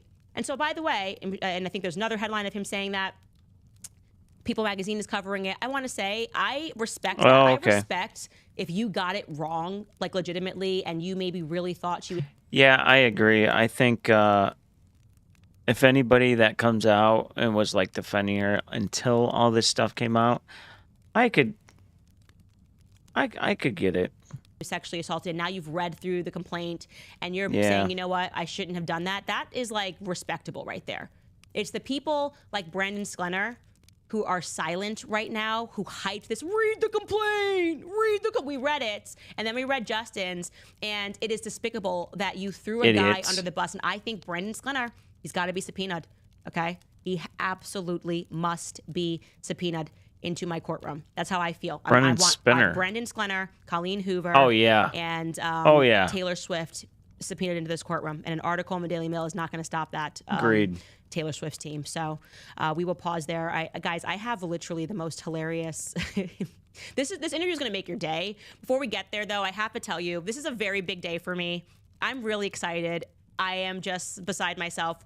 It has been such a labor of love, but our new website is up, CandaceOwens.com. I've been telling you about that. All of you guys emailing me about a Shot in the Dark series. Today, I officially launched the new website at CandaceOwens.com. Obviously, could not have done it without the help of the people that developed this website at Patmos Development. So here's what we're offering. This is obviously, some of this is free and some of it is behind a paywall. And just being honest with you, this is the largest investment I've ever made, that me and my husband have ever made in ourselves. And so this has not been an easy project, but I just believe. Oh, wow. Wow. What, she reads books and talks about them? Oh, cool. Believe in the work that we're doing, and I don't want to be subject to YouTube's policy. So got beat up by some MAGA people. Sorry, and then we found out that he maybe beat up himself. Okay, so we're gonna listen to the Jessie. How does he say it? SMoooOoliett, or I forget how what's his face says it. It's hilarious. SMoooOoliett. I forget how he says it on stage. The comedian Dave Chappelle. SMoooOoliett. I forget how he says it. But I still got to play that game at the end of all of this. Holy crap. But it was a traumatizing thing for him to go through, nonetheless. So I just would like to show you this clip of Jessie SMoooOoliett. I actually do want to hear about this because I'm very curious about what's going on. On ABC News after the horrific incident that has never been happened before, a hate crime against thyself. Take a listen. Who says empire? This MAGA country. No one says that. Not even like the worst racist in the world would say something that fucking stupid. Nobody. The fact that he made that up, and how cringe, you know what I mean? Like, he had the thing around his neck. Ties a noose around your neck and pours bleach on you. And who this would is just a friendly fight? Who would leave it there? The man that this did not happen to. I am forever changed. I have fought for love. I'm an advocate. I respect too much the people who I am now one of those people who have been attacked in any way. You do such a disservice when you lie about things like this. If the attackers are never found, The irony. how will you be able to heal? The irony of that statement is hilarious. I don't know. Let's just hope that they are. Oh, they were. You know what I'm saying? Like, They were. Let's not go there yet. Let's I'm not laughing. He just makes sure that his tear was. Oh Laughing. For God! those of you that are laughing in the It's chat, so I'm completely cringy. disgusted with you. This was a real attack. It's just one that we've never considered. And I felt when he said that, like, we got to find these attackers. Like, I had to find them, and I did find them. And so, ladies and gentlemen, we are going to cut. We Shut filmed up. this interview with them yesterday, so we could roll it today. So I'm going to roll it for you guys, and then I will see you for live questions. And I promise you, this interview is going to make your day. Take a listen. Oh, I think it is. Abel and Ola, I Apparently, have been they're meaning to hilarious too. interview you guys for quite some time. I mean, really. Yeah, apparently these guys are fucking hilarious. He's wearing a MAGA.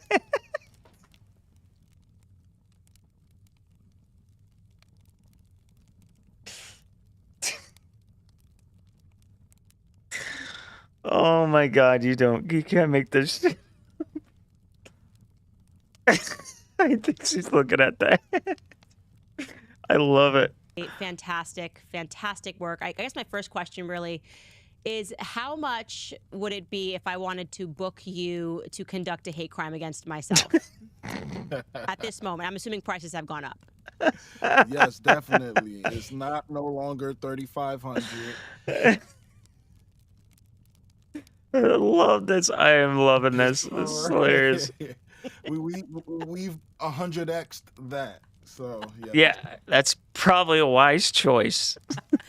Okay, so you might be out of my budget. There's a lot of questions here that I think many people have, but I guess my first question is, my second question rather, were there no white people available for this particular park? Because I think if you're going to try to do, this is MAGA country, I got, assaulted by some white people, maybe trying. How much you want to bet? Nobody would have done it. Nobody would do it for him. Nobody. No one's that stupid, for one thing. Second of all, that, some parts of Chicago probably seeing two white guys go after yeah. To cast some white guys in this part might have been good. Yes, I agree. Let me explain something. I blame for this whole thing President Trump, for this whole experience that went down. And the reason I blame him is because in 2016, he did not address the DEI issue. So we were DEI hires. That's why Jessie used us. So I blame President Trump. So can you tell me, how did Jessie breach that? I need to know how the That's a good conversation one. started. That's a good one. It's such an awkward conversation to have. Like, can you assault me and pretend to be white guys? So I just need to hear you guys tell me how it went down. Yeah, so he initially texted me saying that he wants to speak with me on the low, that I should come meet him at CineSpace where they film Empire. So I went to go meet him, and he was driving me home, and he was smoking weed, of course, he always does. And he just randomly said, "I want you to beat me up." Yeah, crazy, right? But before he said that, he did say Kim K, she had just gotten robbed in Paris, her family, and he was telling me how that was staged. That's what he said. He said it was completely fabricated. I fucking knew it. I knew it. So he was trying to let me, trying to convince me to do this. And then he was like, "Yeah, I want you to beat me up." So I was at first confused. I didn't say anything. And I waited for him to say something else because I was dumbfounded. And then he said, "Yeah, I need you to beat me up." Fake beat me up. So then he proceeded to ask me if my brother would do it. And I said, sure, he would. So that's what happened. Fuck it, let's So you're find a just hate in a crime. car, and he's like, "Remember that Kim K thing? That entire thing was fake." Which, by the way, I have not heard that, so that's very interesting that I he would thought- say that, and maybe he would. I thought it was. I did. I mean, I don't think anyone was like, yeah, whatever. No, who knows? But so he's just saying to you, like, "I need you to do this." You're saying your brother's instantly in. When did he kind of spell out for you the plan of how he wanted to go down? And also, did he tell you why he wanted you to do it? Is he just like a PR stunt? Yeah, so initially so we went to go meet my brother that day. When he drove me home, we saw my brother, he got in the car, and then he laid out the details, exactly what he wanted us to do. And then we did a drive-through. Okay. Not a drive-through, a run-through the next day. Yeah. Like rehearsal, dress rehearsal. A dress rehearsal. Yeah. Where we went to the location. He picked out everything. All the details, he picked it out. And he said a camera Yeah, that's pretty obvious because it was fucking dumb. would be right there, that we're going to do it right here by the stairs, and the camera will capture everything. And he did mention that it was for publicity. Well, he didn't say it. It was implied that it was supposed to be for publicity because he said he was going to disperse it to the media companies. And he never said, what he didn't say was, he never said it was going to be for reported to the police, which then made it criminal. Okay. Yeah. What was I gonna say? Oh, honest to God, if he would have, at like, I don't know, if he would have just had said, "Hey, just come over, beat the living shit out of me. Make sure you leave, I don't know, scrapes, bruises, shit like that. Actually get beat up," then people probably would have bought it. So, whose a good idea thing. was the bleach? Because that's a very compelling part of the That's a story. I mean, dumb I've been one. black a long time, I would say. And when I think of crimes against black, Oh, I get it. Bleach your skin. I literally just, it just clicked. I've been trying to understand why bleach. Why bleach? It literally just clicked for me. I'm not even kidding. All these years, it just clicked for me. people, just from my experience, no one like throws bleach because it's not going to dye your skin white per se. So whose genius idea was the bleach? So actually, it was originally supposed to be gasoline, but I did not feel comfortable throwing gasoline on somebody, so I changed it to bleach. Yeah. So it's actually a better option. That's a good touch. So so you got the bleach in there. Now, when he recommended the my God. gasoline, why even the gasoline? Sounds hardcore. I don't know. Dramatics. I didn't feel comfortable putting gasoline. I know Jessie personally, yeah, but he doesn't sound like the brightest, maybe the brightest of stars, so to speak, because I don't know why. Gasoline kind of expensive, Okay, so here's another question. Black people, obviously, just going into some black science here, we don't particularly love the cold. So that was one of the first things that flagged me as weird. I said, listen, you can't tell me that black people are out during a polar vortex. Was the polar vortex accidental? Did you pick that night accidentally? It was very accidental. So Jessie wanted it to be done. My brother could go more into it. He wanted it to be done before we left for Nigeria. So we already had a trip going to Nigeria that we booked 3 months prior. So he damn. reached out to us, and he knew we were going to Nigeria. So he asked, "Hey, when are you guys going to Nigeria?" "Oh, tomorrow." "Well, I need it done today." Pronto. And that's how it went down. And then we were only going to be in Nigeria for 2 weeks, and he said no, he can't wait for 2 weeks. And we have an idea why that might have happened. Yeah, it was kind of crazy because his flight, he was coming back from New York that day, and his flight kept getting delayed. It got delayed like twice, where we had to change the original time of 12 a.m. to 2 a.m. in the morning, and he still wanted to go on with the plan. He said, "No, we're still doing it." So that's what happened. He wanted us to do it before we left to Nigeria.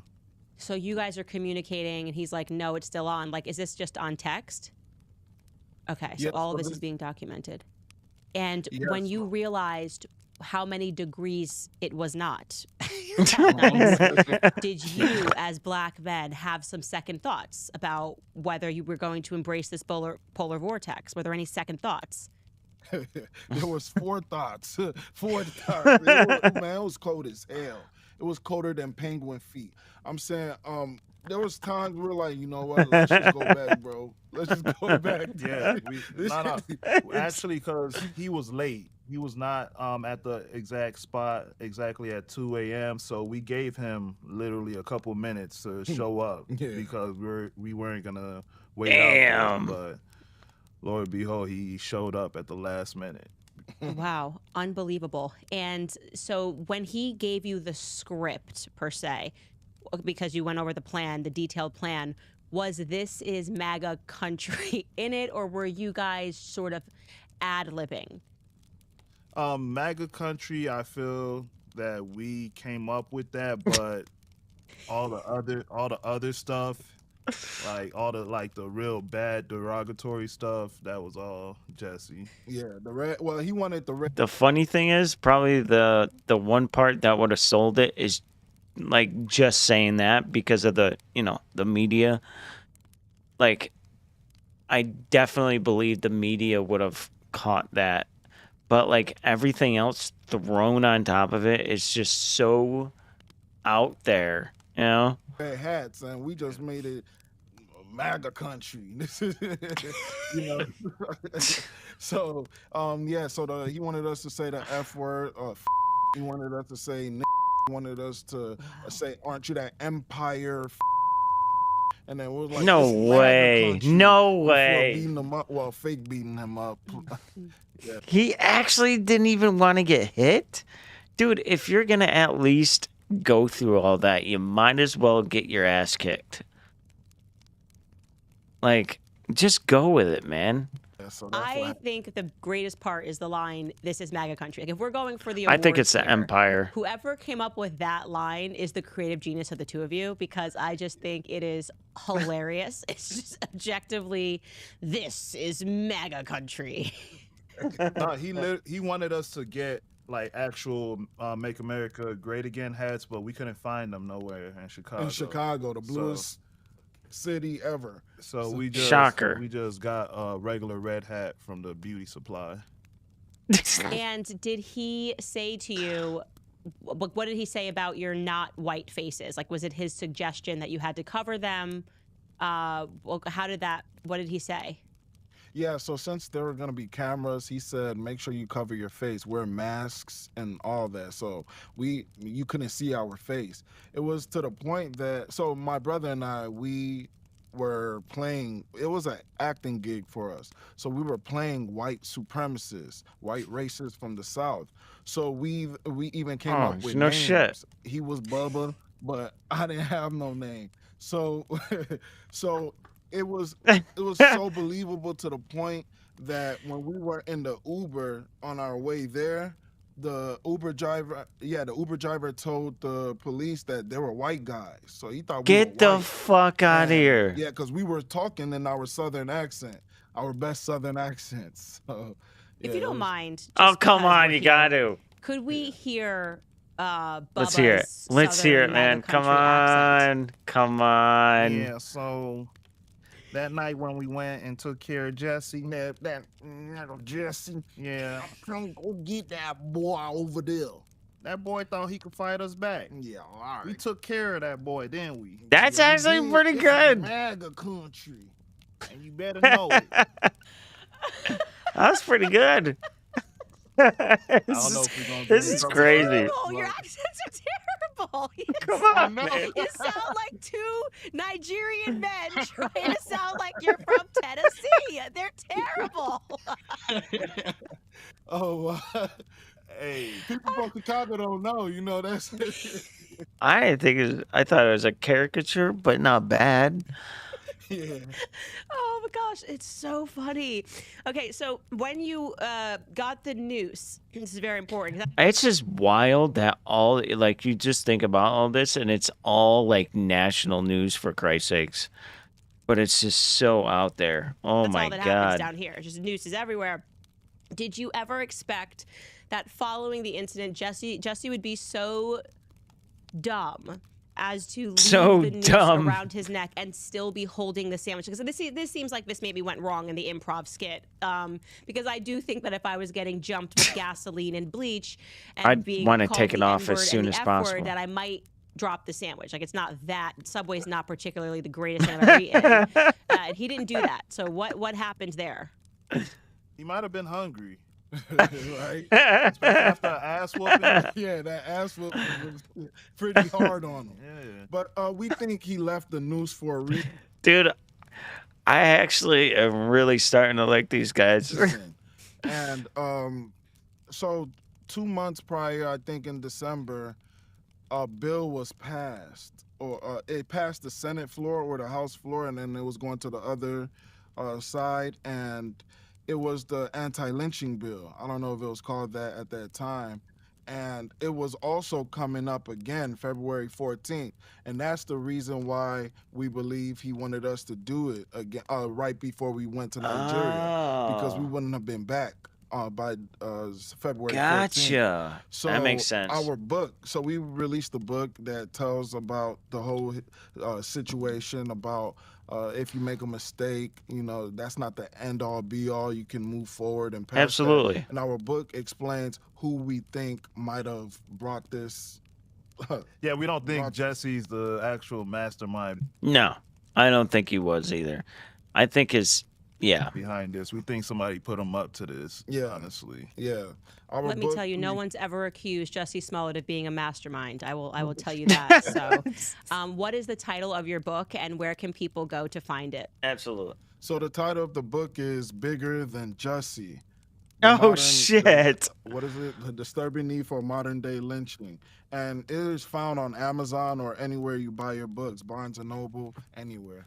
I might have Okay, to so you actually guys are grab hearing it. that, my listeners. If you I'm want curious. to hear more about this story, which is truly, it's now a part of American history. It's positively hilarious. Just a couple of things, obviously, for you guys listening. If a black person ever tells you that they went out in a polar vortex, it's funny business. Okay, it's just not what we do genetically. We cannot do certain things, and that's one of them. That's why we don't ski, ice hockey, none of those things. And so that's why I knew the story never made sense. But go out and buy their book. They are positively hilarious. And they were completely honest from the beginning with the police. They came forward and told the truth, because for them, they were just trying to play a part. They were just trying to be Bubba. You know, they didn't know that they were getting involved with some crazy politics in trying to get an anti-lynching bill passed. You guys, I am so glad that you joined me today. I can't tell you, I've watched your interviews, and you guys are hilarious. So I wish you all the success in the world. I agree. These And guys the are next time funny. I get in touch, please do know that it will be to stage my own hate crime, and I'm going to have some really good lines for you. Okay, we ready. Get your money up. Yeah.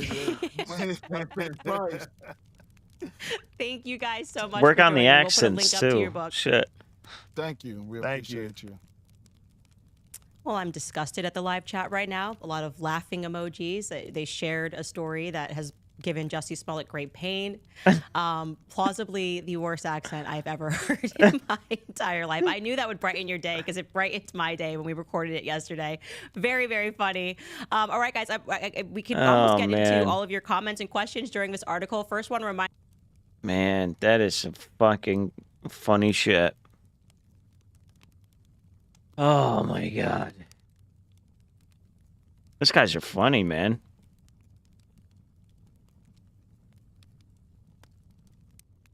Damn.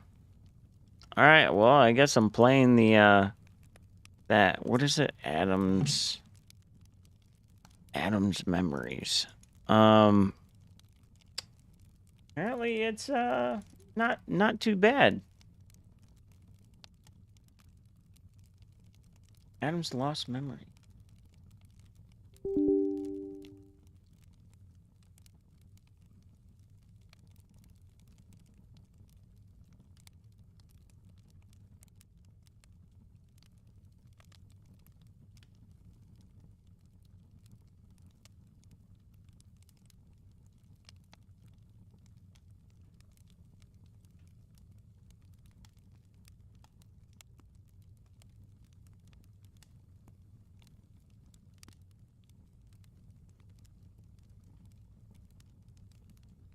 Remember that alien game I was playing? Same developer.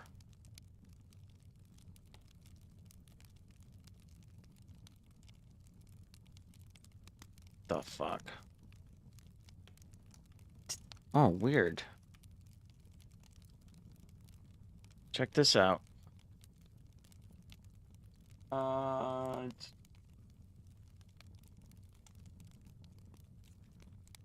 How weird is this?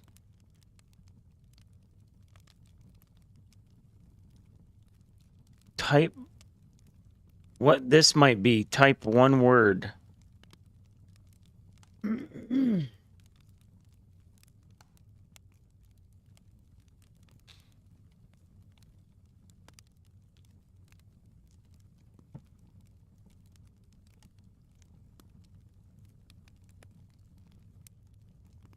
You know what I'm seeing is a spaceship. I see a spaceship. Like here are the wings right here. And the lights right there. And the top, I don't know, maybe it's a weird looking spaceship, but then there's two more wings right here. I'm gonna put. I wonder why. Looks like a bone to you? Uh-oh, it's got... Oh, it's got aliens.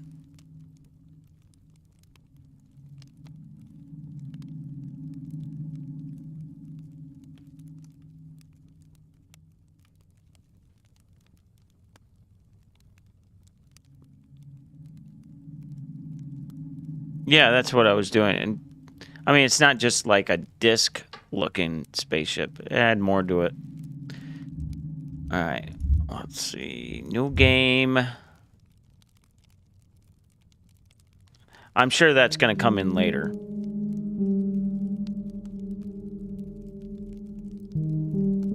Such a good developer, too. So...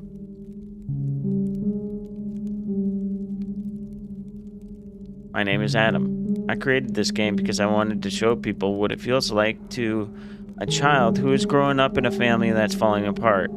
This is my story. Oh, I can move. Oh. Oh, wow. Whoa. What the... There was a book. My only thing I had as a child. Those lines were the only escape from the pain. From the cold terror I had to survive every day. I'm trying to turn it down. From the disturbing reality. Sorry.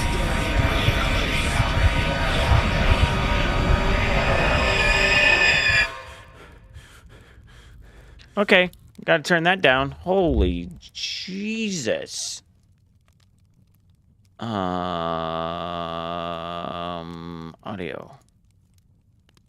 Wow. That was loud.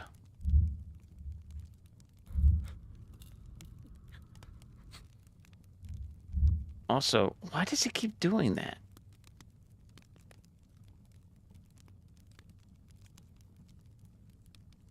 Let's go with 1440 then.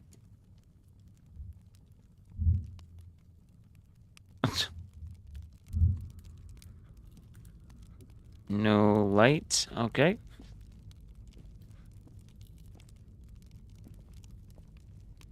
There's a lot of blood.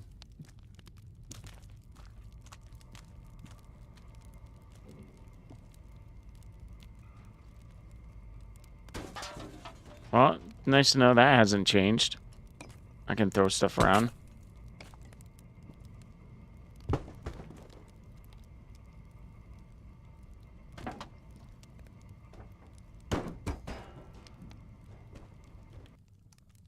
I could turn it up a little louder, I think.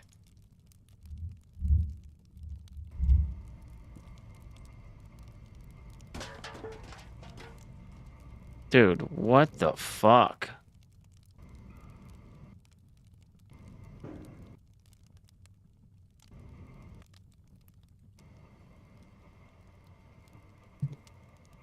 Thank you.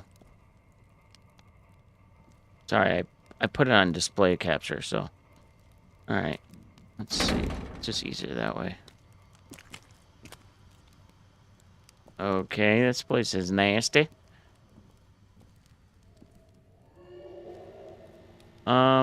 Yep. Don't care for that.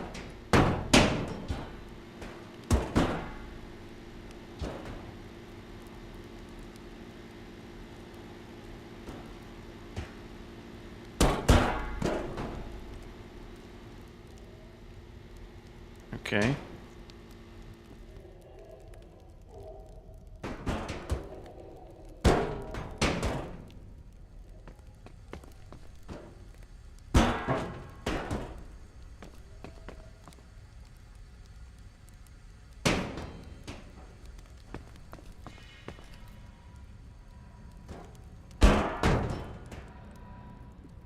Huh.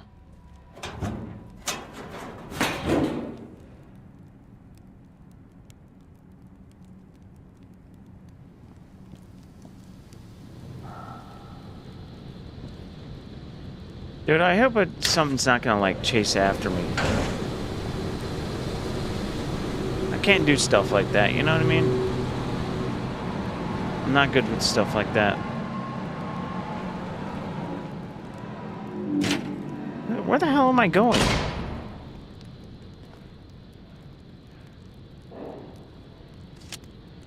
The hell was that?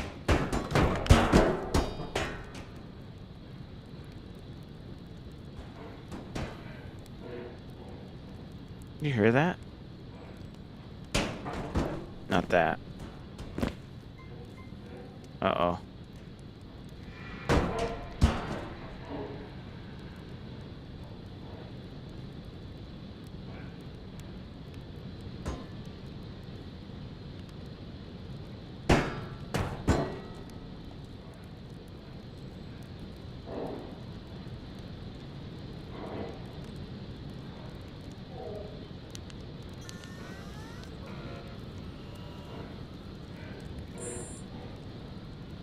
I hope you got this and you are alright. We saw your motion detection detected by the sensors below. You're getting close to the signal source. Just shut it down. We'll be waiting for you on the surface. Elevator near the labs. That's the only way out. Okay.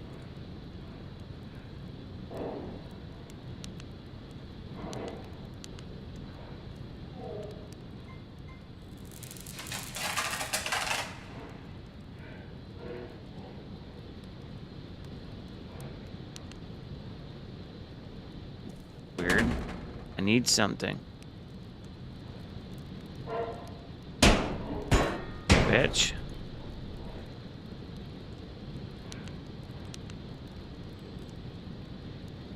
The fuck, man? Small but strong.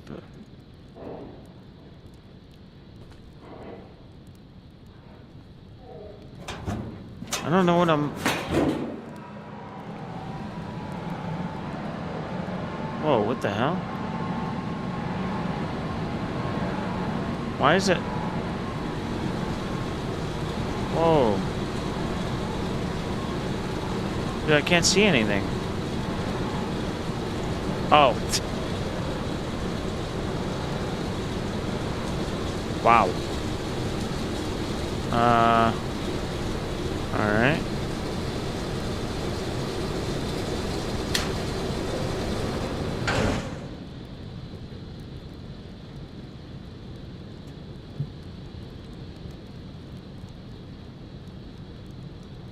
Nothing here. Wonder if... Wait a second. What's that? Hey. Something is in there, but I can't reach it. Ah.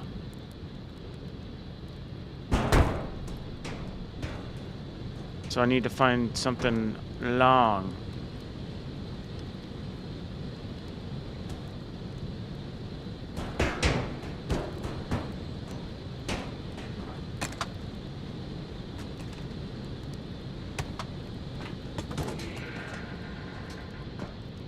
What is that damn noise?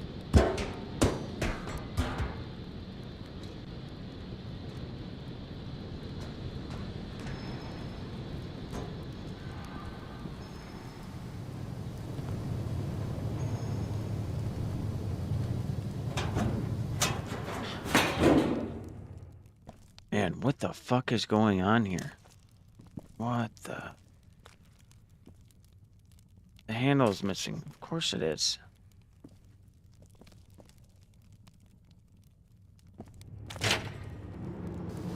Where I go left?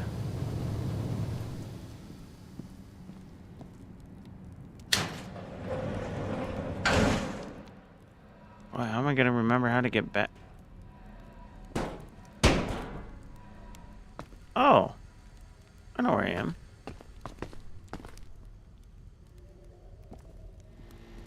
Was there something in here?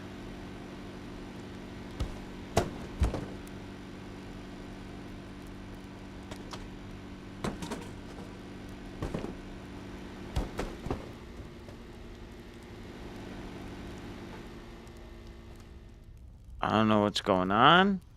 I don't know why, what.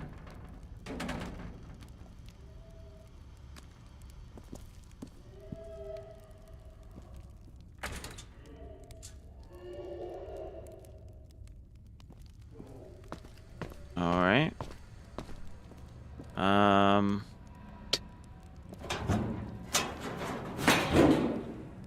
Boy, this game gives me the fucking creeps. What the hell? Well, how do I... What does that say? Water tank?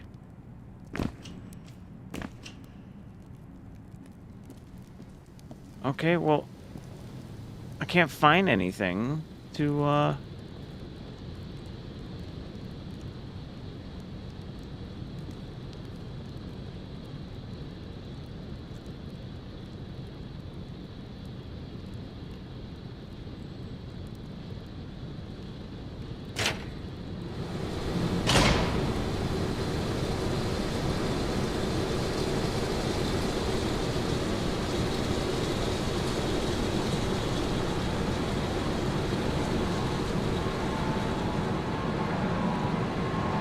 Why was this flickering on the way back?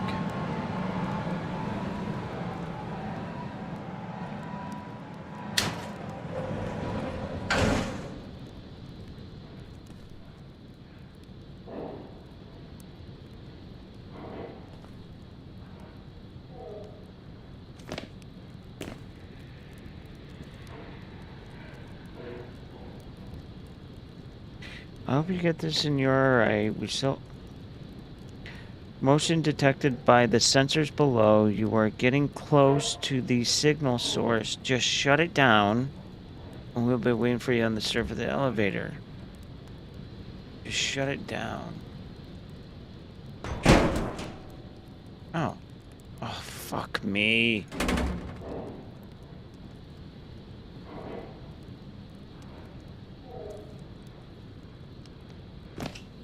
Alright. Well, obviously I'm missing something. From the beginning, probably. Figure.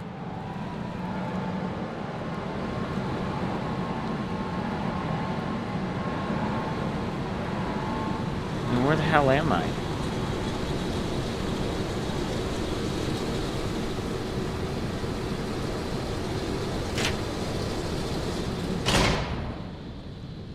Alright. There's nothing here other than that. And there's there. That. Can't remember where that goes. Oh, yeah. Up the stairs, yeah.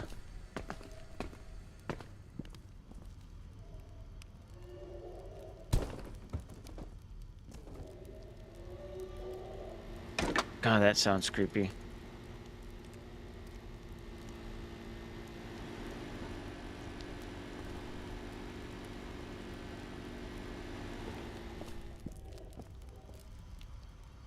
I gotta be missing something, right? Oh.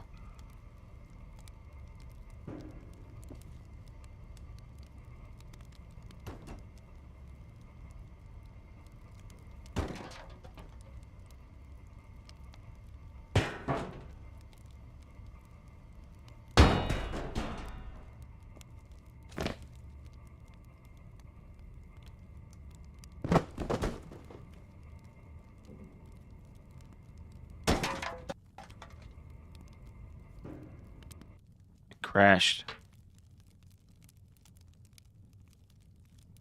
Well, that happened. Oh well.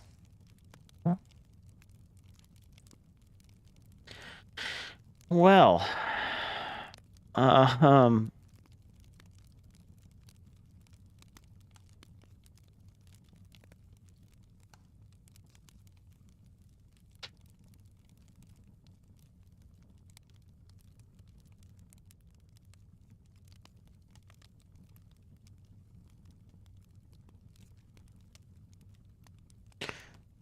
Well,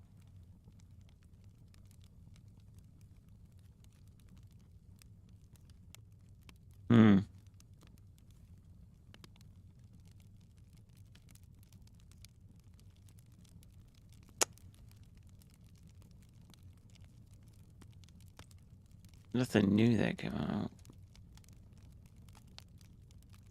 Yeah, I don't think I can. I feel like I may have acted a little too... May have acted out of anger and refunding that game. Part of me wants to rebuy it, but at the same time, I don't know. Level 0 extraction. What the fuck is that? Mostly negative?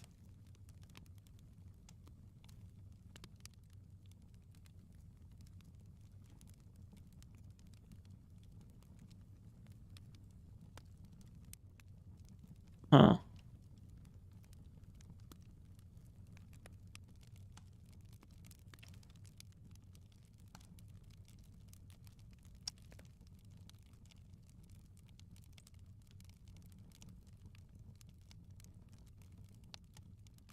Oops. All right. I might, if there is nothing else, I might end up leaving.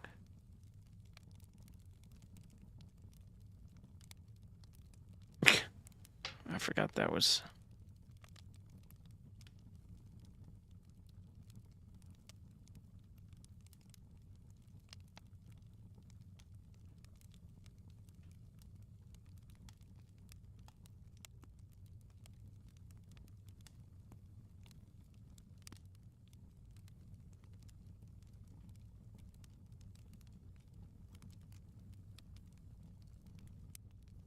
Oh, we already know about that. Nope, no new movie or videos. At least I don't think so. Slapped ham. Those guys will put up anything. What's that called? Starts with a B. Bizarre. Even though he's AI. He's an AI channel. I know he is. He's gotta be. His voice is too... Damn, nothing.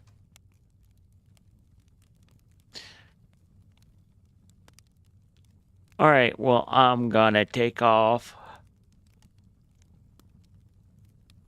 I'm just gonna play some No Man's Sky.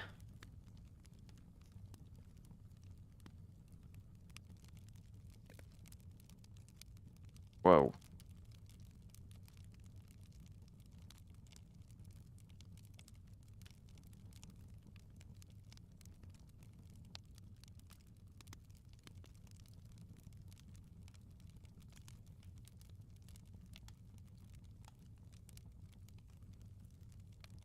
See, there you go. There's another one. A guidance counselor is now accused of sexually abusing and performing lap dances on a 13-year-old boy behind closed doors. She faces serious criminal charges. How is this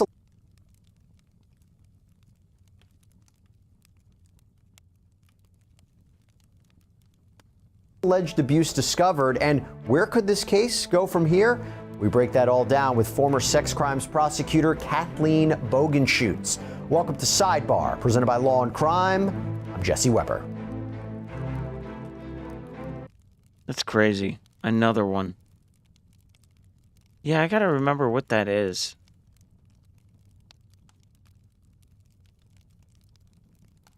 What is that all about? Okay, so that's gonna take some, like, a little bit of time, right? How long is it?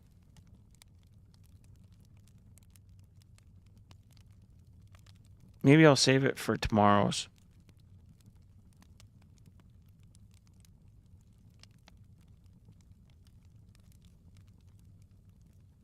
Yeah, I'll save it for tomorrow. Remind me tomorrow to play that.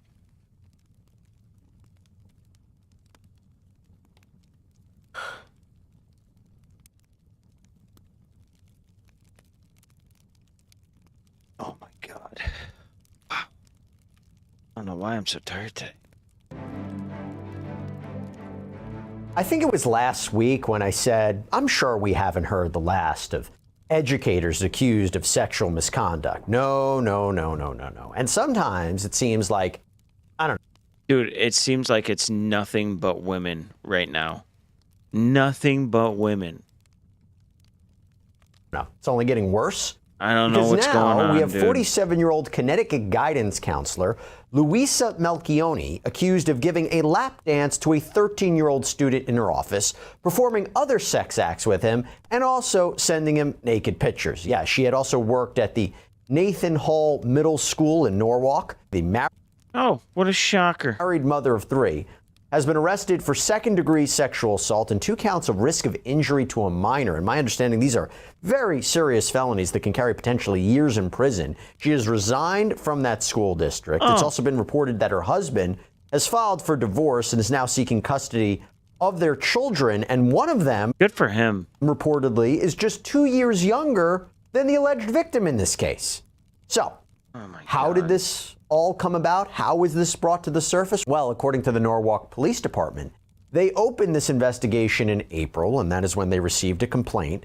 And reporting indicates that the defendant had given her phone to a friend, a fellow teacher, because apparently his phone wasn't working. And that's when he allegedly found all of these sexually explicit text messages with this boy. So the friend reportedly then tells police. Investigators reportedly speak with the boy, who allegedly confirmed that this guidance counselor had in fact sent him nude photos, and even says she paid for his Uber rides and food for him, even gave him $100 over the Christmas holiday. According to Melchioni's attorney, she has posted a $500,000 bond. She was released from jail. Reporting indicates she's on house arrest. She can't have any unsupervised contact with minors except her 3 younger children. Yeah, and part of me, I mean, I not even a smallest bit feel bad for her, because the amount of fucking teachers that have been coming out from doing this shit. Look, dude, if you're not looking at the consequences, too fucking bad. Not to mention, you know, them being fucking children. Anyway, okay. I'm going to piss myself off. I'll see you tomorrow. Amara. I'm going to see you tomorrow. I've been saying tomorrow that way. It's been bugging people. I'll see you tomorrow. I want you to see you tomorrow. Okay? Tomorrow. Anyway. Sorry. Oh, you didn't even see any. Oh, maybe you did. I don't know.